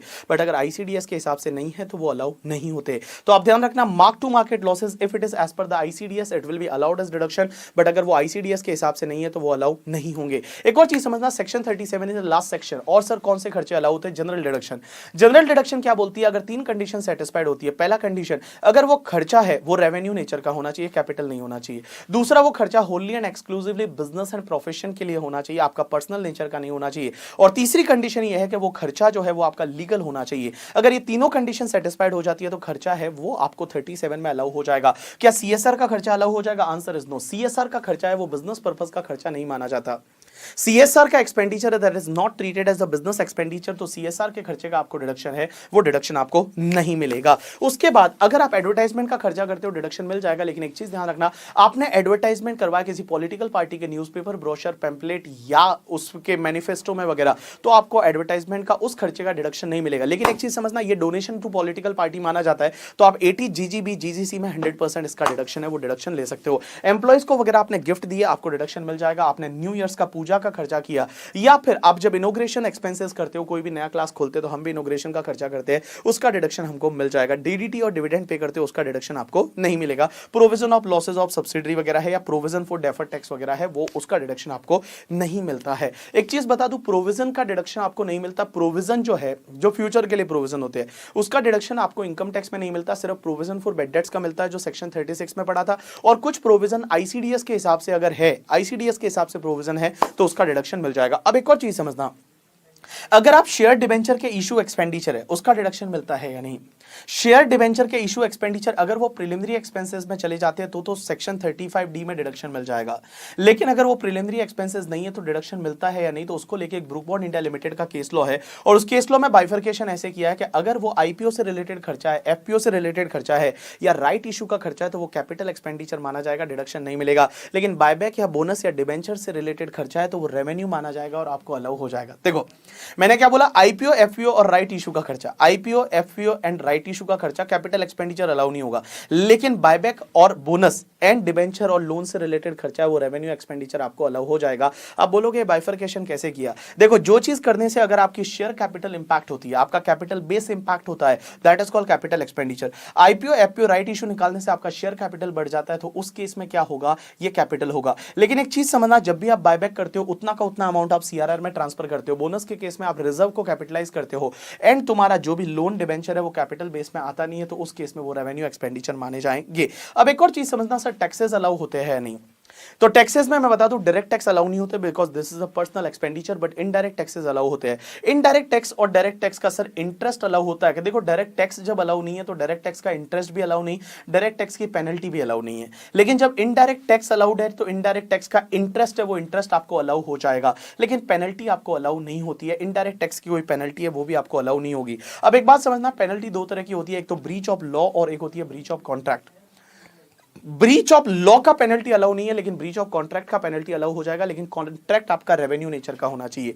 तो अगर आपका कॉन्ट्रैक्ट है जो रेवेन्यू नेचर है उसका ब्रीच हो जाता है तो उस केस में उसका पेनल्टी आपको अलाउ हो जाएगा। तो ब्रीच ऑफ कॉन्ट्रैक्ट का penalty allow, breach of law का penalty not allowed, but contract का पेनल्टी, कॉन्ट्रैक्ट है वो आपका रेवेन्यू नेचर का होना चाहिए। उसके बाद में एक चीज समझना, आपने देखा होगा डॉक्टर को जो रेफरल कमीशन मिलता है या डॉक्टर को जो फ्रीवीज वगैरह मिलती है फार्मास्यूटिकल कंपनी से, तो क्या फार्मास्यूटिकल कंपनी को ये खर्चा अलाउ हो जाएगा? आंसर इज नो, ये इलीगल एक्सपेंडिचर है, ये आपको अलाउ नहीं होता है।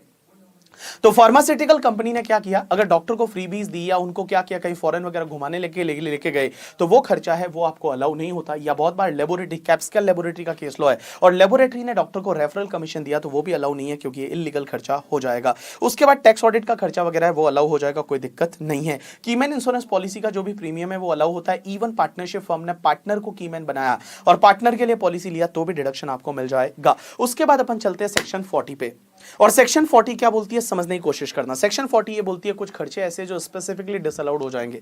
उसमें सबसे पहले सेक्शन 40 का क्लॉज नंबर ए और सब क्लॉज आई। अब एक चीज समझना, 40 क्लॉज ए सब क्लॉज आई है वो ये बोलता है किसी नॉन रेजिडेंट को आप पेमेंट करते हो, किसी नॉन रेजिडेंट या फॉरेन कंपनी को कुछ पेमेंट करते हो, क्रेडिट करते हो, तो और अगर आपने उसका इस साल में टीडीएस नहीं काटा, अगर आपने उसका इस साल में टीडीएस नहीं काटा या फिर टीडीएस काटा बट गवर्नमेंट को जमा नहीं करवाया up to the due date of return filing, तो उस केस में वो 100% खर्चा इस साल आपका डिसअलाउड हो जाएगा।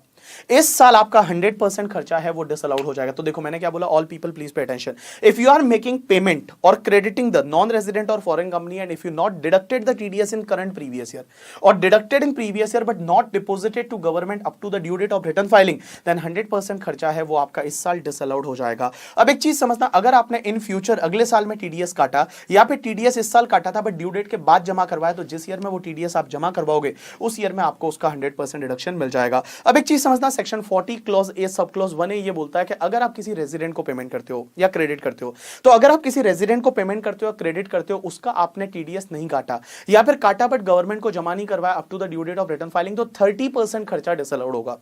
30% खर्चा डिसअलाउड हो जाएगा। लेकिन अगर आपने मान लो अगले साल टीडीएस काटा या फिर इस साल काटा बट ड्यू डेट के बाद जमा करवाया, तो जिस ईयर में आप डिपॉजिट करवाओगे टीडीएस, उस ईयर में वो 30% जितना डिसअलाउड हुआ था वो वापस से अलाउ हो जाएगा।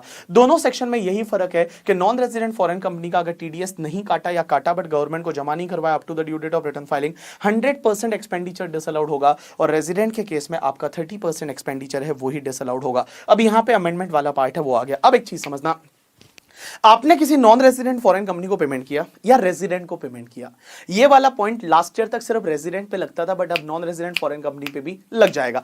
आपने किसी नॉन रेजिडेंट फॉरेन कंपनी या रेजिडेंट को पेमेंट किया और आपने टीडीएस नहीं काटा, आपने टीडीएस नहीं काटा, लेकिन आगे वाले ने उस अमाउंट को अपनी इनकम में कंसिडर कर दिया, उस पे जो टैक्स आता था गवर्नमेंट को भर दिया, और उसके साथ में उसने अपना रिटर्न फाइल कर दिया, और आप अगर सीए का एक सर्टिफिकेट लाके दे सकते हो, तो उस केस में ये मान लिया जाएगा, आप असेसी इन डिफॉल्ट नहीं माने जाओगे, और ये मान लिया जाएगा कि आपने टीडीएस काटा है एंड गवर्नमेंट को जमा करवाया है। देखो मैंने क्या बोला, अगर आप किसी नॉन रेजिडेंट फॉरेन कंपनी या रेजिडेंट पर्सन को कुछ पेमेंट करते हो या अमाउंट क्रेडिट करते हो बट आपने टीडीएस नहीं काटा, आपने टीडीएस नहीं काटा बट आगे वाला पर्सन है वो ईमानदार है, उसने क्या किया, इनकम को इनकम में कंसीडर कर दिया, उस पे जो टैक्स आता था वो टैक्स भर दिया, उसने रिटर्न फाइल कर दिया। आप सीए का एक सर्टिफिकेट लाके दे सकते हो, जैसे 26A करके शायद फॉर्म आता है, उसमें आप सीए का एक सर्टिफिकेट लाके दे सकते हो। तो उस केस में ये मान लिया जाएगा कि आपने टीडीएस काटा और गवर्नमेंट को जमा करवाया है।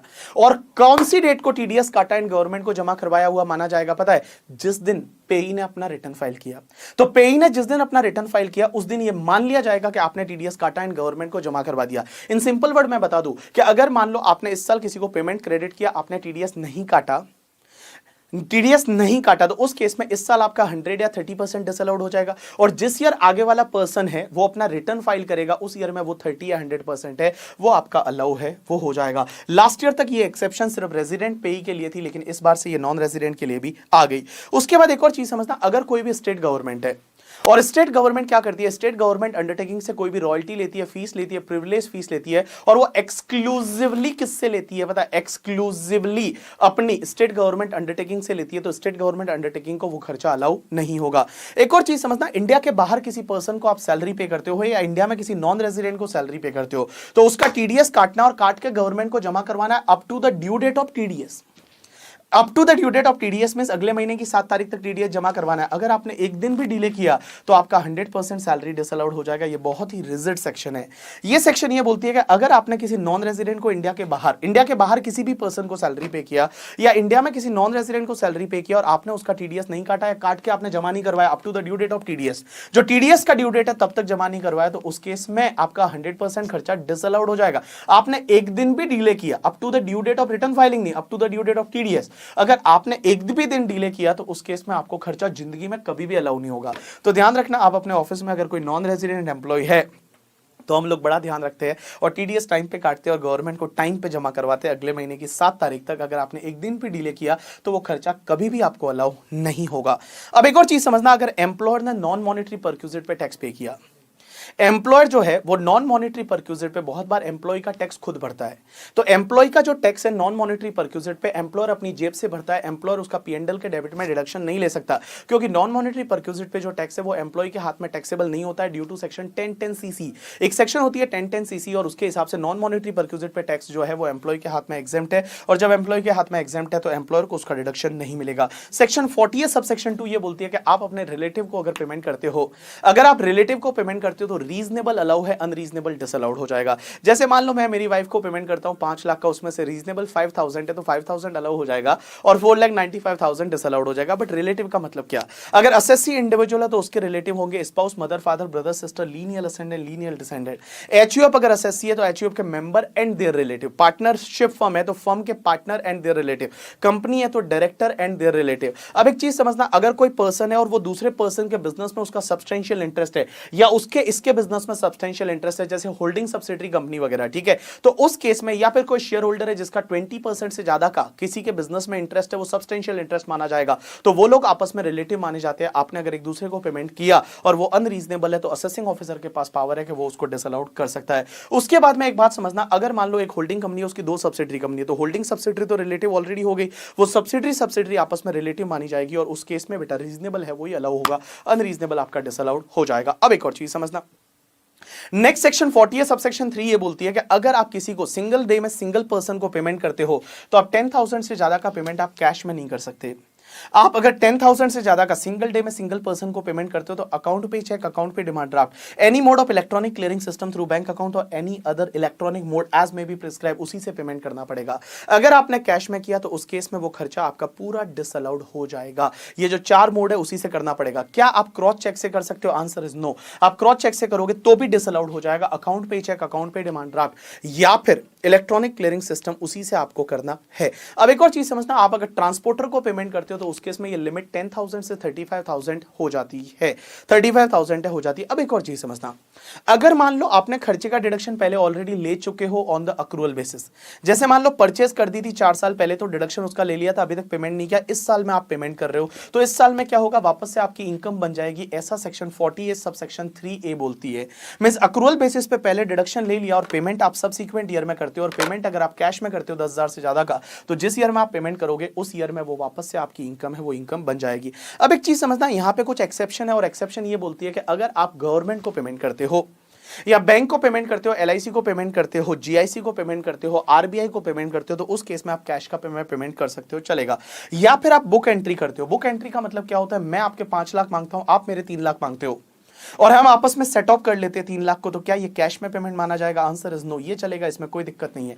या फिर मैं पेमेंट करता हूं किसी भी producer of the agriculture product या फिश प्रोडक्ट, मीट प्रोडक्ट या एनिमल्स वगैरह खरीदने के लिए आप कैश में पेमेंट करते हो तो चलेगा, लेकिन आप प्रोड्यूसर को पेमेंट कर रहे हो। इसका मतलब यह हुआ कि मैं किसी किसान से गेहूं खरीदता हूं 2 लाख में, कैश में पेमेंट करूंगा, चलेगा। लेकिन मैं बिग बाजार से गेहूं खरीदता हूं, क्या कैश में पेमेंट चलेगा? आंसर इज नो, नहीं चलेगा। अब एक और चीज समझना, पेमेंट आप उस दिन करते हो जिस दिन बैंक बंद है और पेमेंट करना जरूरी है। Payment is required to be made on the date on which banks are close, तो उस केस में कैश पेमेंट कर सकते हो। अब एक और चीज समझना, अगर आप रिटायरमेंट बेनिफिट का पेमेंट करते हो तो 50,000 तक आप कैश पेमेंट कर सकते हो।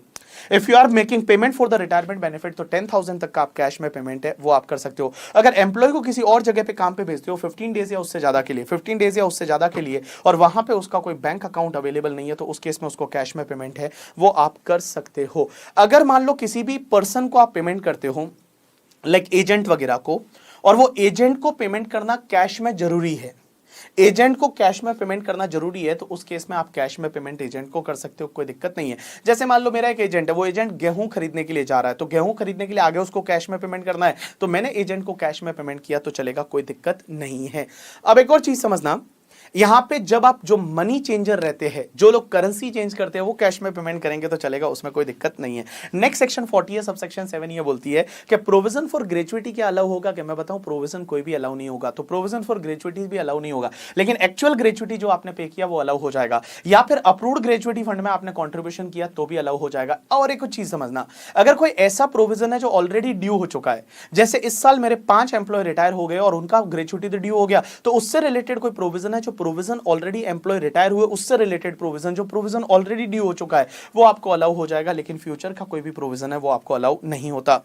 अब एक बात समझना, नेक्स्ट सेक्शन 43B ये बोलती है कि भैया कुछ पेमेंट ऐसे है, कुछ यहां पे 7 एक्सपेंडिचर ऐसे है, 6-7 एक्सपेंडिचर ऐसे है जो आपने एक्चुअल पेमेंट किया up to the due date of return filing तो ही अलाउ है, अदरवाइज आपको अलाउ नहीं होगा। There are 6-7 expenditure that is allowed only if it is paid up to the due date of return filing, otherwise वो इस साल में अलाउ नहीं होगा। सर कौन कौन से ऐसे खर्चे हैं? सबसे पहला tax duty and cess. Tax duty and cess का मतलब यहाँ पे इनडायरेक्ट टैक्सेस से है, तो इनडायरेक्ट टैक्सेस जो है, जो इनडायरेक्ट टैक्सेस है, उसका आपने ड्यू डेट तक पेमेंट किया तो ही आपको अलाउ होगा। दूसरा, एम्प्लॉयर जो कंट्रीब्यूशन करता है SPF, RPF में, AGF में, ASF में, या फिर नेशनल पेंशन जो स्कीम होती है उसमें एम्प्लॉयर का कंट्रीब्यूशन है वहां पे। तीसरा, अगर मान लो bonus and commission to employ. चौथा, अगर आपने लोन लिया है, और अगर आपने लोन किससे लिया है, या तो आपने शेड्यूल बैंक से लिया है, या PFI से लिया है, या स्टेट फाइनेंशियल कॉर्पोरेशन से लिया है, स्टेट इंडस्ट्रियल इन्वेस्टमेंट कॉर्पोरेशन से लिया है, या NBFC से लिया है। यहां पे NBFC इसी साल से ऐड किया है, तो NBFC पे भी ये सेक्शन लग जाएगी। अगर आपने NBFC से लोन लिया है और NBFC से आपने लोन लिया है तो भी आप इंटरेस्ट आपको तभी अलाउ होगा जब आपने ड्यू डेट तक उस इंटरेस्ट को पे किया, अदरवाइज आपको अलाउ नहीं होगा।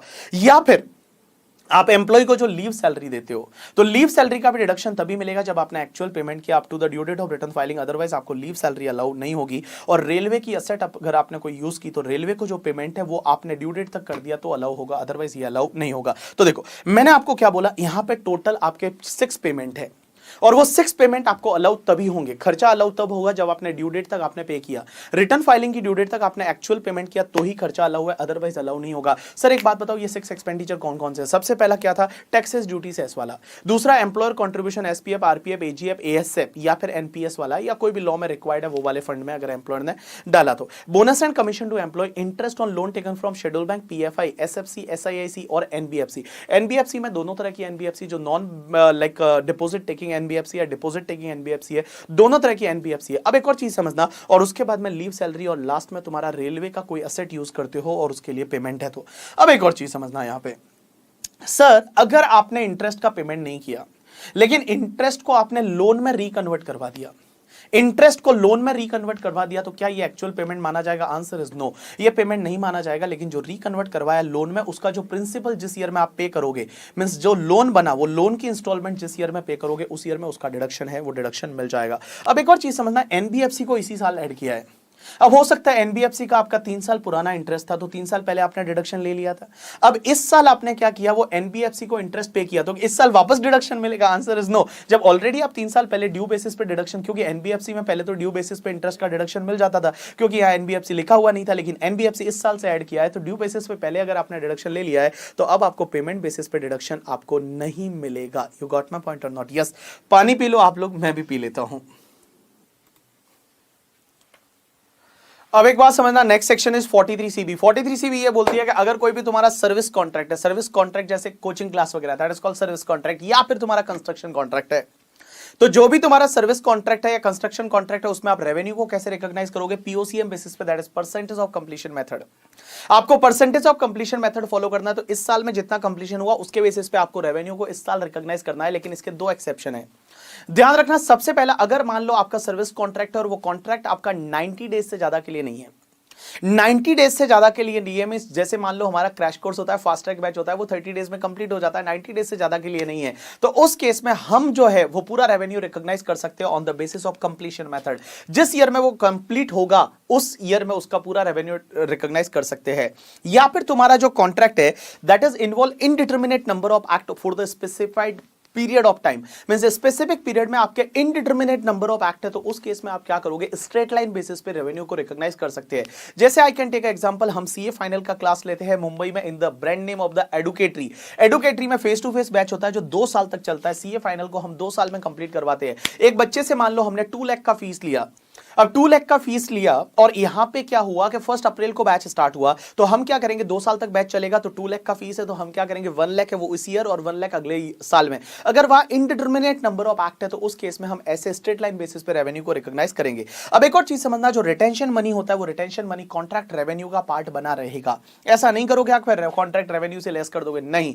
रिटेंशन मनी भले आपको आज मिलता नहीं है लेकिन वो कॉन्ट्रैक्ट रेवेन्यू का पार्ट रहेगा। अब एक और चीज समझना, आपको टेम्पररी नेचर की कोई इनकम होती है जैसे इंटरेस्ट, डिविडेंड या कैपिटल गेन, ये तुम्हारी कॉन्ट्रैक्ट कॉस्ट में से लेस नहीं होगी।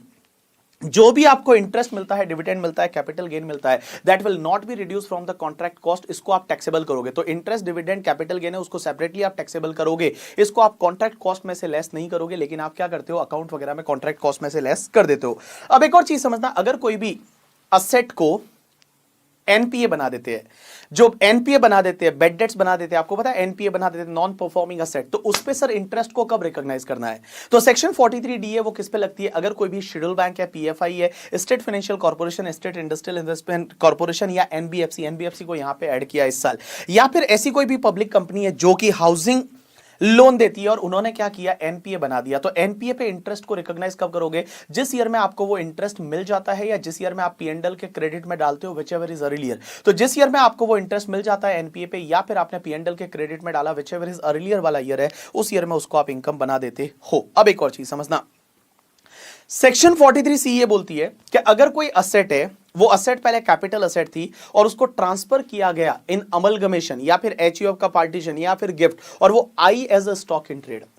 जैसे मान लो आपके लिए कोई असेट थी जो कैपिटल असेट थी, आपने मुझे गिफ्ट दे दी, या फिर अमलगमेशन हो गया करके, ठीक है, या फिर मान लो विल में मिल गई, या फिर यहां पे क्या बोलते हैं गिफ्ट में मिल गई, या पार्टीशन ऑफ एचयूएफ में मिल गई, तो उस केस में और मेरे लिए वो असेट स्टॉक इन ट्रेड है, तो मेरे लिए स्टॉक की कॉस्ट क्या होगी पता है? Cost to previous owner. जो आपकी कॉस्ट थी, आपने जितना इंप्रूवमेंट करवाया था, मैंने जितना इंप्रूवमेंट करवाया था, ट्रांसफर पे जो एक्सपेंसेस हुआ उसकी टोटल कर दूंगा, वो मेरे लिए स्टॉक की क्या बन जाएगी? कॉस्ट बन जाएगी। और ध्यान रखना, स्टॉक पे कभी भी इंडेक्सेशन नहीं होता है। Next section 43A। 43 बोलती है कि अगर मान लो आपने इंडिया के बाहर से एसेट एक्वायर की, इंडिया के बाहर से एसेट एक्वायर की, या तो बायर या सप्लायर क्रेडिट पे, आपने क्रेडिट पे उधार इंडिया के बाहर से एसेट एक्वायर की, या बाहर से एसेट एक्वायर की फॉरेन करेंसी लोन लेके, तो असेट को आज आप रिकॉग्नाइज कर जाओगे। वो कौन सी वैल्यू पे करोगे? जो आज की जो भी वैल्यू रहेगी उससे आप रिकॉग्नाइज कर जाओगे। जिस टाइम पे उस लोन का रीपेमेंट करते हो या फिर सप्लायर को जब पेमेंट करते हो, और पेमेंट के टाइम पे अगर फॉरेन एक्सचेंज फ्लक्चुएशन गेन और लॉस आता है, पेमेंट के टाइम पे अगर फॉरेन एक्सचेंज फ्लक्चुएशन लॉस या गेन आता है, तो वो तुमको ब्लॉक से एडजस्ट करना है। अगर फॉरेन एक्सचेंज फ्लक्चुएशन गेन और लॉस आया, अगर गेन आया ठीक है तो ब्लॉक में से लेस कर दोगे, और लॉस आया तो ब्लॉक में ऐड कर दोगे। लेकिन एक चीज समझना, ये 31 मार्च को नहीं करना है, ये आपको पेमेंट के टाइम पे करना है। तो जिस टाइम पे आप पेमेंट कर रहे हो उस टाइम पे अगर फॉरेन एक्सचेंज फ्लक्चुएशन गेन और लॉस आता है, देखो ये सेक्शन तभी लगेगी जब इंडिया से बाहर के से एसेट खरीदी है, सप्लायर क्रेडिट या फिर मान लो फॉरेन करेंसी लोन लेके, तो सप्लायर को जिस टाइम पे आप पेमेंट करोगे या फिर लोन का रीपेमेंट करोगे, उस टाइम पे फॉरेन एक्सचेंज फ्लक्चुएशन गेन और लॉस आया, that has to be adjusted with your block of asset. अब एक और चीज समझना, अगर आपने उसके लिए हेजिंग कॉन्ट्रैक्ट लिया और हेजिंग कॉन्ट्रैक्ट पे कुछ लॉस और गेन आया, तो उस केस में भी आपका ब्लॉक से आपको एडजस्ट करना पड़ेगा। उसके बाद सेक्शन 43AA ये बोलता है कि अदर जो फॉरेन एक्सचेंज फ्लक्चुएशन गेन और लॉस है, क्या वो अलाउ होंगे या नहीं एज पर द आईसीडीएस। तो आप आईसीडीएस में जाके देखो, आईसीडीएस में जैसा बोला हुआ है फॉरेन एक्सचेंज फ्लक्चुएशन गेन और लॉस का, उसके हिसाब से हो जाएगा। नेक्स्ट सेक्शन इज 41 का सबसेक्शन 1 ये बोलता है कि अगर मान लो कोई भी खर्चे का आपने पहले डिडक्शन ले लिया है, किसी खर्चे का आपने डिडक्शन ले लिया है, या कोई भी लाइबिलिटी है जिसका आप डिडक्शन ले चुके हो, और अब क्या होता है, वो खर्चा सीज टू बी एग्जिस्ट हो जाता है या फिर आपको रेमिशन हो जाता है, तो वो तुम्हारे लिए पीजीबीपी का इनकम बन जाएगा। जैसे I can take a example कि मान लो मैंने क्या किया कि मैंने मान लो यहां पे मैंने जीएसटी का पेमेंट किया, डिडक्शन ले लिया, मुझे जीएसटी का रिफंड मिल जाता है, it will be taxable under the head PGBP. या फिर लाइट का बिल था 20,000 का, और 20,000 लाइट का बिल मैंने पीएनडल के डेबिट में अक्रूवल बेसिस पे डाल दिया, मैंने अभी तक पे नहीं किया था।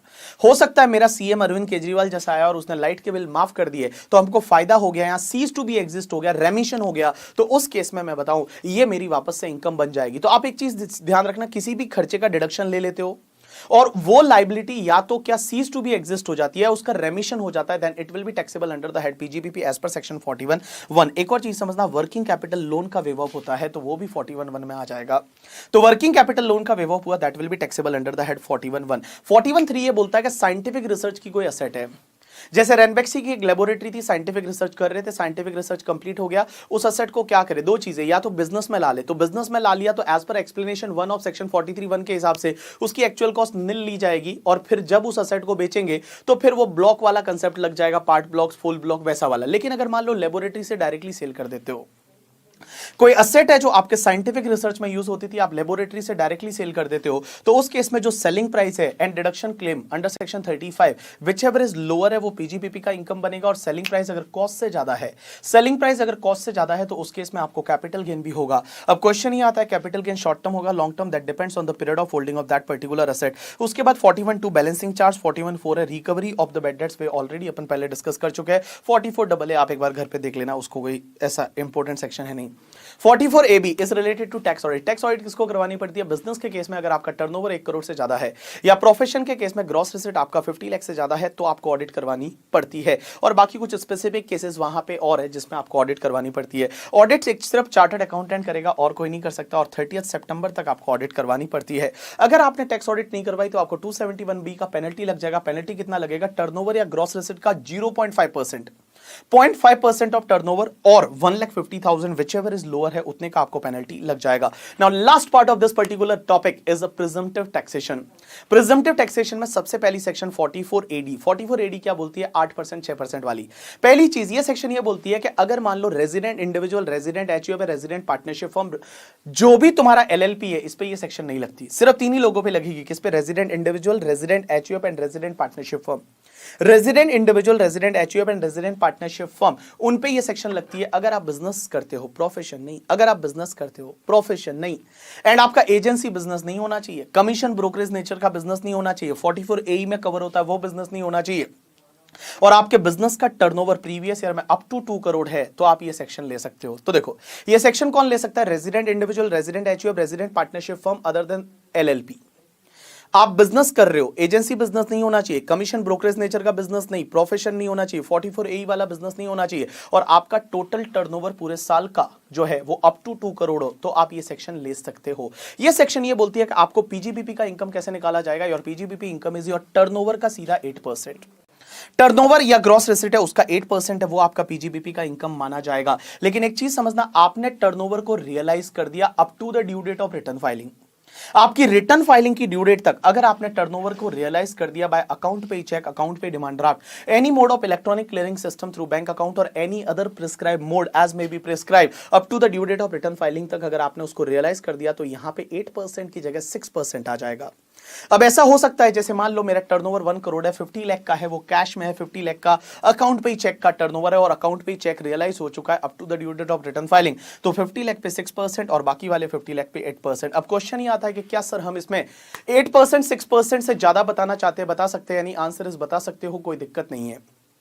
लेकिन अगर आप 8% 6% से कम प्रॉफिट बताना चाहते हो तो बता सकते हो या नहीं, बता तो सकते हो। अगर आप 8% 6% से कम बताते हो एंड आपका net taxable income basic exemption से ज्यादा है, तो आपको बुक्स ऑफ अकाउंट्स मेंटेन करनी पड़ेगी और आपको ऑडिट भी करवानी पड़ेगी। मैंने क्या बोला? अगर आप 8% 6% से कम प्रॉफिट बताते हो एंड आपका net taxable income basic exemption से ज्यादा है, तो आपको बुक्स ऑफ अकाउंट्स मेंटेन करनी पड़ेगी एंड आपको ऑडिट है वो ऑडिट भी करवानी पड़ेगी। अब एक और चीज समझना, ये सेक्शन एक बड़ी ही फालतू सी बातें करती है। फालतू सी क्या, एक ऐसा मतलब रेस्ट्रिक्शन डालती है कि एक बार अगर आपने ये सेक्शन ले ली तो अगले 5 साल तक आपको ये सेक्शन लेनी पड़ेगी। अगर आपने इस साल 44 एडी ले ली तो अगले 5 साल तक आपको 44 एडी लेनी पड़ेगी। अगर अगले 5 साल में किसी भी साल में आपने 44 एडी अगर नहीं लिया, वायलेट कर दिया, ठीक है, तो उस केस में जिस ईयर में 44 एडी नहीं लिया उसके अगले 5 साल तक आप 44 एडी नहीं ले पाओगे। तो देखो मैंने क्या बोला, अगर आपने 44 एडी लिया तो अगले 5 साल तक आपको 44 एडी लेना पड़ेगा। अगर अगले 5 साल में आपने 44 एडी नहीं लिया तो जिस ईयर में नहीं लिया उसके अगले 5 साल तक फिर आपको 44 एडी नहीं लेना लोगे। और एक और चीज समझना, वो अगले 5 साल तक 44 एडी नहीं ले पाओगे और उस ईयर में ऑडिट भी करवानी पड़ेगी इररिस्पेक्टिव ऑफ योर टर्नओवर। अगर आपका बेसिक एग्जामिशन से ज्यादा का नेट टैक्सेबल इनकम आता है तो इररिस्पेक्टिव योर टर्नओवर आपको ऑडिट करवानी पड़ेगी, बुक्स ऑफ अकाउंट से वो भी आपको मेंटेन करनी पड़ेगी। अब एक और चीज समझना, अगर आप 44 एडी लेते हो तो पार्टनरशिप फर्म से जो रेम्यूनरेशन इंटरेस्ट मिलता है तो क्या वो लेस होगा क्या उस 8% 6% से? Answer is no. ये 8% 6% ये आपका फाइनल पीजीबीपी का इनकम है वो बनेगा। क्या इसमें से कोई खर्चे अलाउ होंगे? Answer is no. क्या डेप्रीशिएशन अलाउ होगा? Answer is no. लेकिन एक चीज समझना, आप ब्लॉक चालू रखोगे, हर साल डेप्रीशिएशन का कैलकुलेशन चालू करोगे, डेप्रीशिएशन आपको कोई भी अलाउ नहीं होगा। एक और चीज समझना, अगर आप 44 एडी लेते हो तो आपको एडवांस टैक्स भरना पड़ेगा एक इंस्टॉलमेंट में, और वो इंस्टॉलमेंट आपकी 15 मार्च को आएगी और 15 मार्च को आपको 100% है वो एडवांस टैक्स पे करना पड़ेगा। अब एक चीज समझना, अगर मान लो आपका टर्नओवर 1 करोड़ से ज्यादा है बट आप 44 एडी ले रहे हो तो उस केस में आपको ऑडिट करवाने की जरूरत नहीं। इवन 44 ए भी ऐसा बोलती है कि 1 करोड़ से ज्यादा है तो टर्नओवर है तो ऑडिट करवानी पड़ेगी। जैसे I can take example, my turnover is 1.5 crore, मैं 44 एडी ले रहा हूं, मैं 8% मेरा इनकम बता रहा हूं, ठीक है, तो मुझे ऑडिट करवाने की जरूरत नहीं है। Next section is 44 ADA. 44 ADA is for professional. ये सेक्शन ये बोलती है कि अगर कोई भी रेजिडेंट प्रोफेशनल है। अब एक चीज समझना, यहाँ रेजिडेंट प्रोफेशनल कौन होना चाहिए इस सेक्शन में कुछ लिखा हुआ नहीं है, सिर्फ ऐसा लिखा हुआ है कि ये सेक्शन रेजिडेंट पर्सन पे है जो प्रोफेशनल है, जो प्रोफेशन में एंगेज्ड है। लेकिन जब ये बजट आया था, जब ये सेक्शन लाई थी, उस टाइम का जो मेमोरेंडम एक्सप्लेनिंग था उसमें ये लिखा था कि प्रोफेशनल में इंडिविजुअल एचयूएफ और पार्टनरशिप फर्म ही हो सकती है अदर देन एलएलपी, ऐसा उधर लिखा हुआ था करके, ठीक है। तो देखो अगर प्रोफेशनल है और आपका जो ग्रॉस रिसिट है पूरे साल का 50 लाख से ज्यादा नहीं है, your gross receipt is not more than 50 lakh, तो उस केस में आपको पीजीबीपी का इनकम बताना है कितना, पता है? ग्रॉस रिसिट का 50%।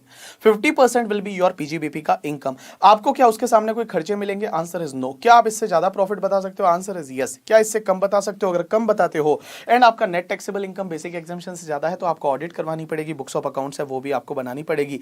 यहां पे भी जो मार्च है वो तब तक आपको 100% एडवांस टैक्स है वो भरना पड़ेगा, और पार्टनरशिप फर्म ने पार्टनर को जो रेम्यूनरेशन इंटरेस्ट दिया वो अलाउ नहीं होता है यहां पे।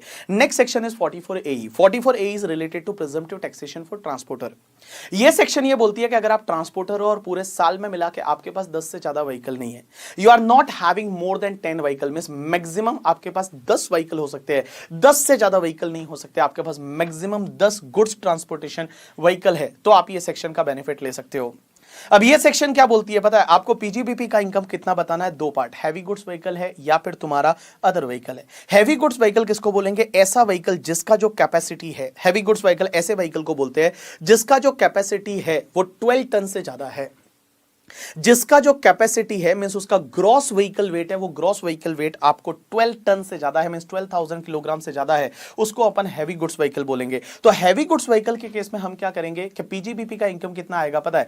पर व्हीकल का पर मंथ और part of the month 1000 per ton, 1000 rupees per ton per month और पार्ट ऑफ द मंथ उस व्हीकल का इनकम माना जाएगा। जैसे मान लो मेरे पास दो हैवी गुड्स व्हीकल है और उसका कैपेसिटी है वो 20,000 किलोग्राम है और आई कैन से 20 टन है, तो मैं क्या करूंगा?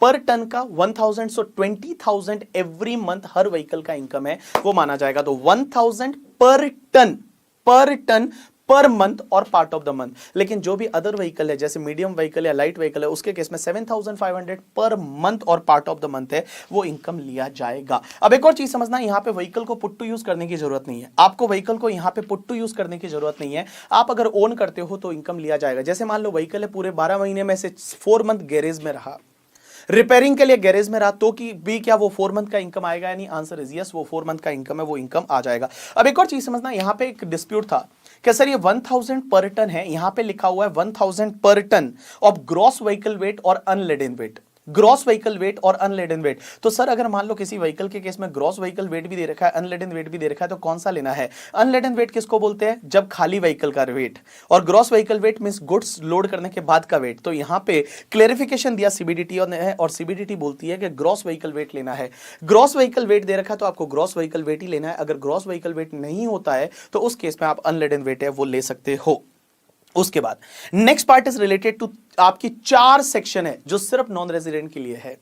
सबसे पहली सेक्शन 44B। 44B ये बोलती है कि अगर कोई नॉन रेजिडेंट है जो शिपिंग बिजनेस में है, नॉन रेजिडेंट है वो शिपिंग बिजनेस में है और उस केस में उसको जो भी भाड़ा मिलता है, वो इंडिया में शिप वगैरह लेकर आता है, जो भी भाड़ा मिलता है, इंडिया में जो गुड्स लोड हुआ, इंडिया में जो गुड्स पैसेंजर मेल्स जो लोड हुआ उसका भाड़ा वर्ल्ड में कहीं भी मिला हो, या फिर लोड बाहर हुआ लेकिन उसका भाड़ा इंडिया में मिला है, तो उसका 7.5% है वो उसका पीजीबीपी का इनकम माना जाएगा। तो non resident engaged in the shipping business, उसका पीजीबीपी का इनकम कितना होगा? तो पीजीबीपी का इनकम कितना माना जाएगा? इंडिया में जो लोड हुआ उसका भाड़ा वर्ल्ड में कहीं भी मिला हो, या फिर बाहर लोड हुआ लेकिन उसका भाड़ा इंडिया में मिला है, उसका 7.5% है वो पीजीबीपी का इनकम माना जाएगा। और 44BBA ये बोलती है कि अगर नॉन रेजिडेंट शिपिंग बिजनेस में है तो यहां पे 7.5% की जगह 5% हो जाएगा।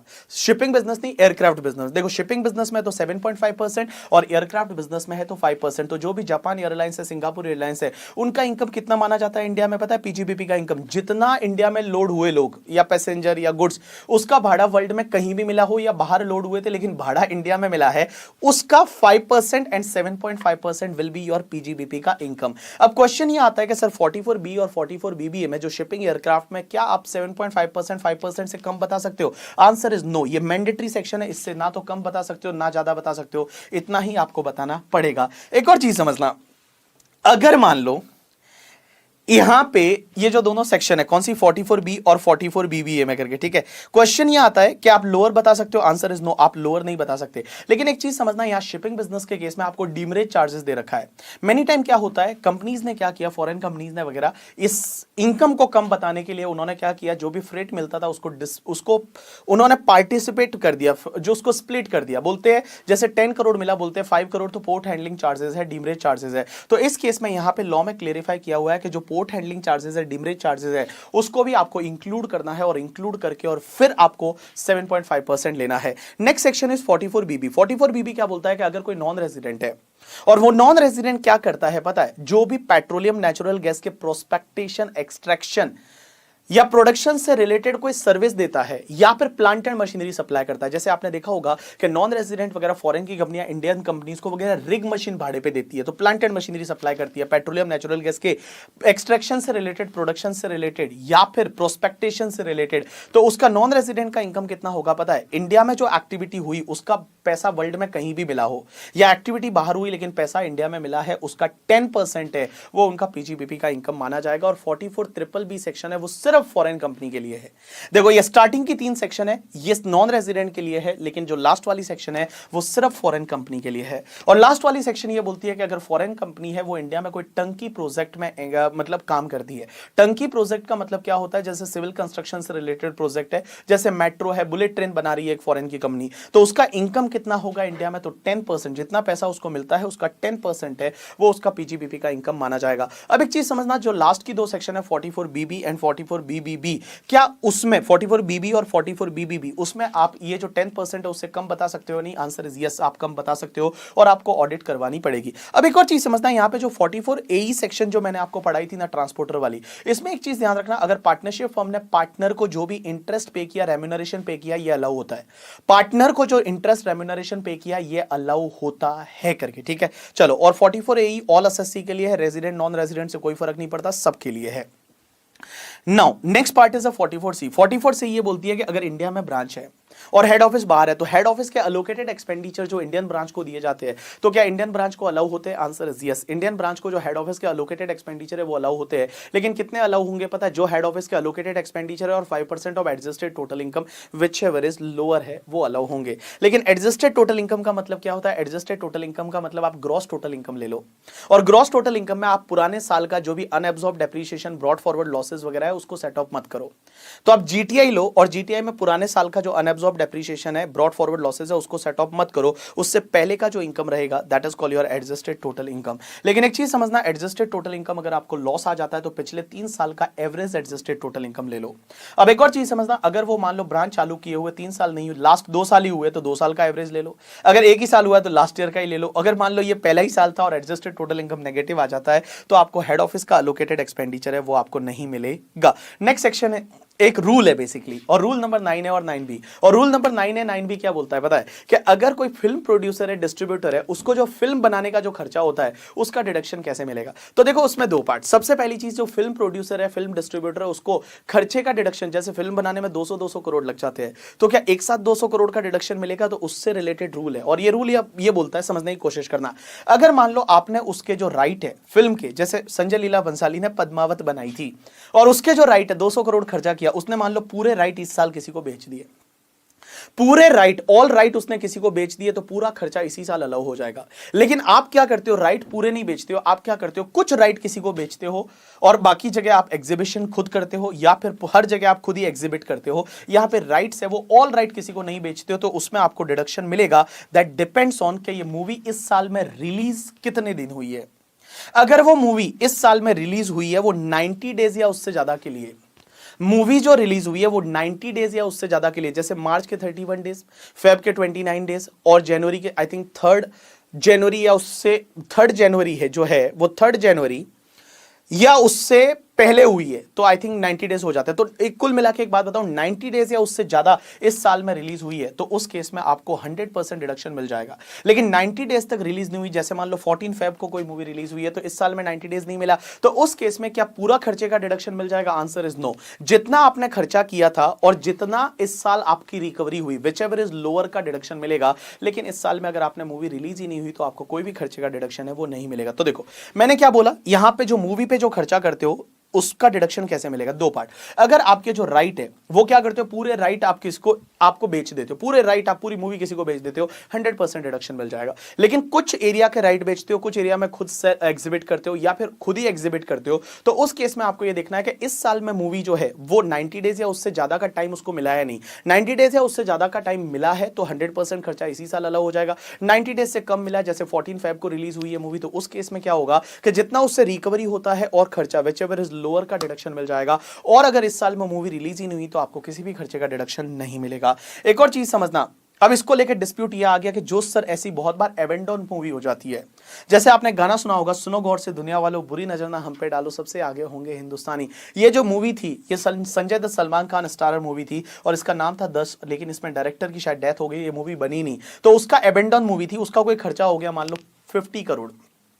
तो क्या ये खर्चा रेवेन्यू है या कैपिटल अलाउ होगा या नहीं, तो उसको लेके सीबीडीटी का एक सर्कुलर है और सीबीडीटी बोलती है एबेंडन मूवी से रिलेटेड जो भी खर्चा है वो आपको अलाउ हो जाएगा। यू गॉट माय पॉइंट और नॉट? यस। बाकी वाली एक दो छोटी छोटी सेक्शन है, इसको आप देख लेना। This is the completion of our topic PGBP. Guys, आपके एग्जाम के लिए ज्यादा टाइम नहीं बचा है। Give your 100%, give your best. आपके लिए बहुत कम टाइम बचा है, पूरा लगा लो, जितनी आपकी हिम्मत है उतनी लगा लो। और बेटा बहुत कम टाइम बचा है, पढ़ाई पे ध्यान दो, सोशल मीडिया से थोड़ा दूर रहा करो और अच्छी चीजें खाया करो, हेल्थ का पूरा ध्यान रखा करो करके, ठीक है? और हेल्थ का ध्यान रखोगे तो ही चीज़ें हैं वो सही होने वाली है। So best of luck for your examination. और मोटिवेट रहा करो, ऑलवेज मोटिवेट रहा करो। मैनी टाइम ऐसा हो सकता है कि थोड़े टाइम के लिए डीमोटिवेट हो जाओ, बट डोंट वरी, थोड़ा आराम से लंबी सांस लेने के बाद पानी पी लो और उसके बाद मोटिवेट रह के और पढ़ाई किया करो। ये जो कोर्स है उसमें 4-5-6 महीने हैं, वो कंटिन्यूस पढ़ाई करनी पड़ती है, इस दुनिया से विरक्त होना पड़ता है, तब जाके एक डिग्री मिलती है जिसका नाम है सीए। तब जाके आप फेसबुक में अपने नाम के आगे सीए लगा सकते हो। So guys, give your best and ये जो अटेम्प्ट है ये अपने लिए लास्ट होना चाहिए। थैंक्स अलॉट पीपल, आज के लिए इतना बहुत है।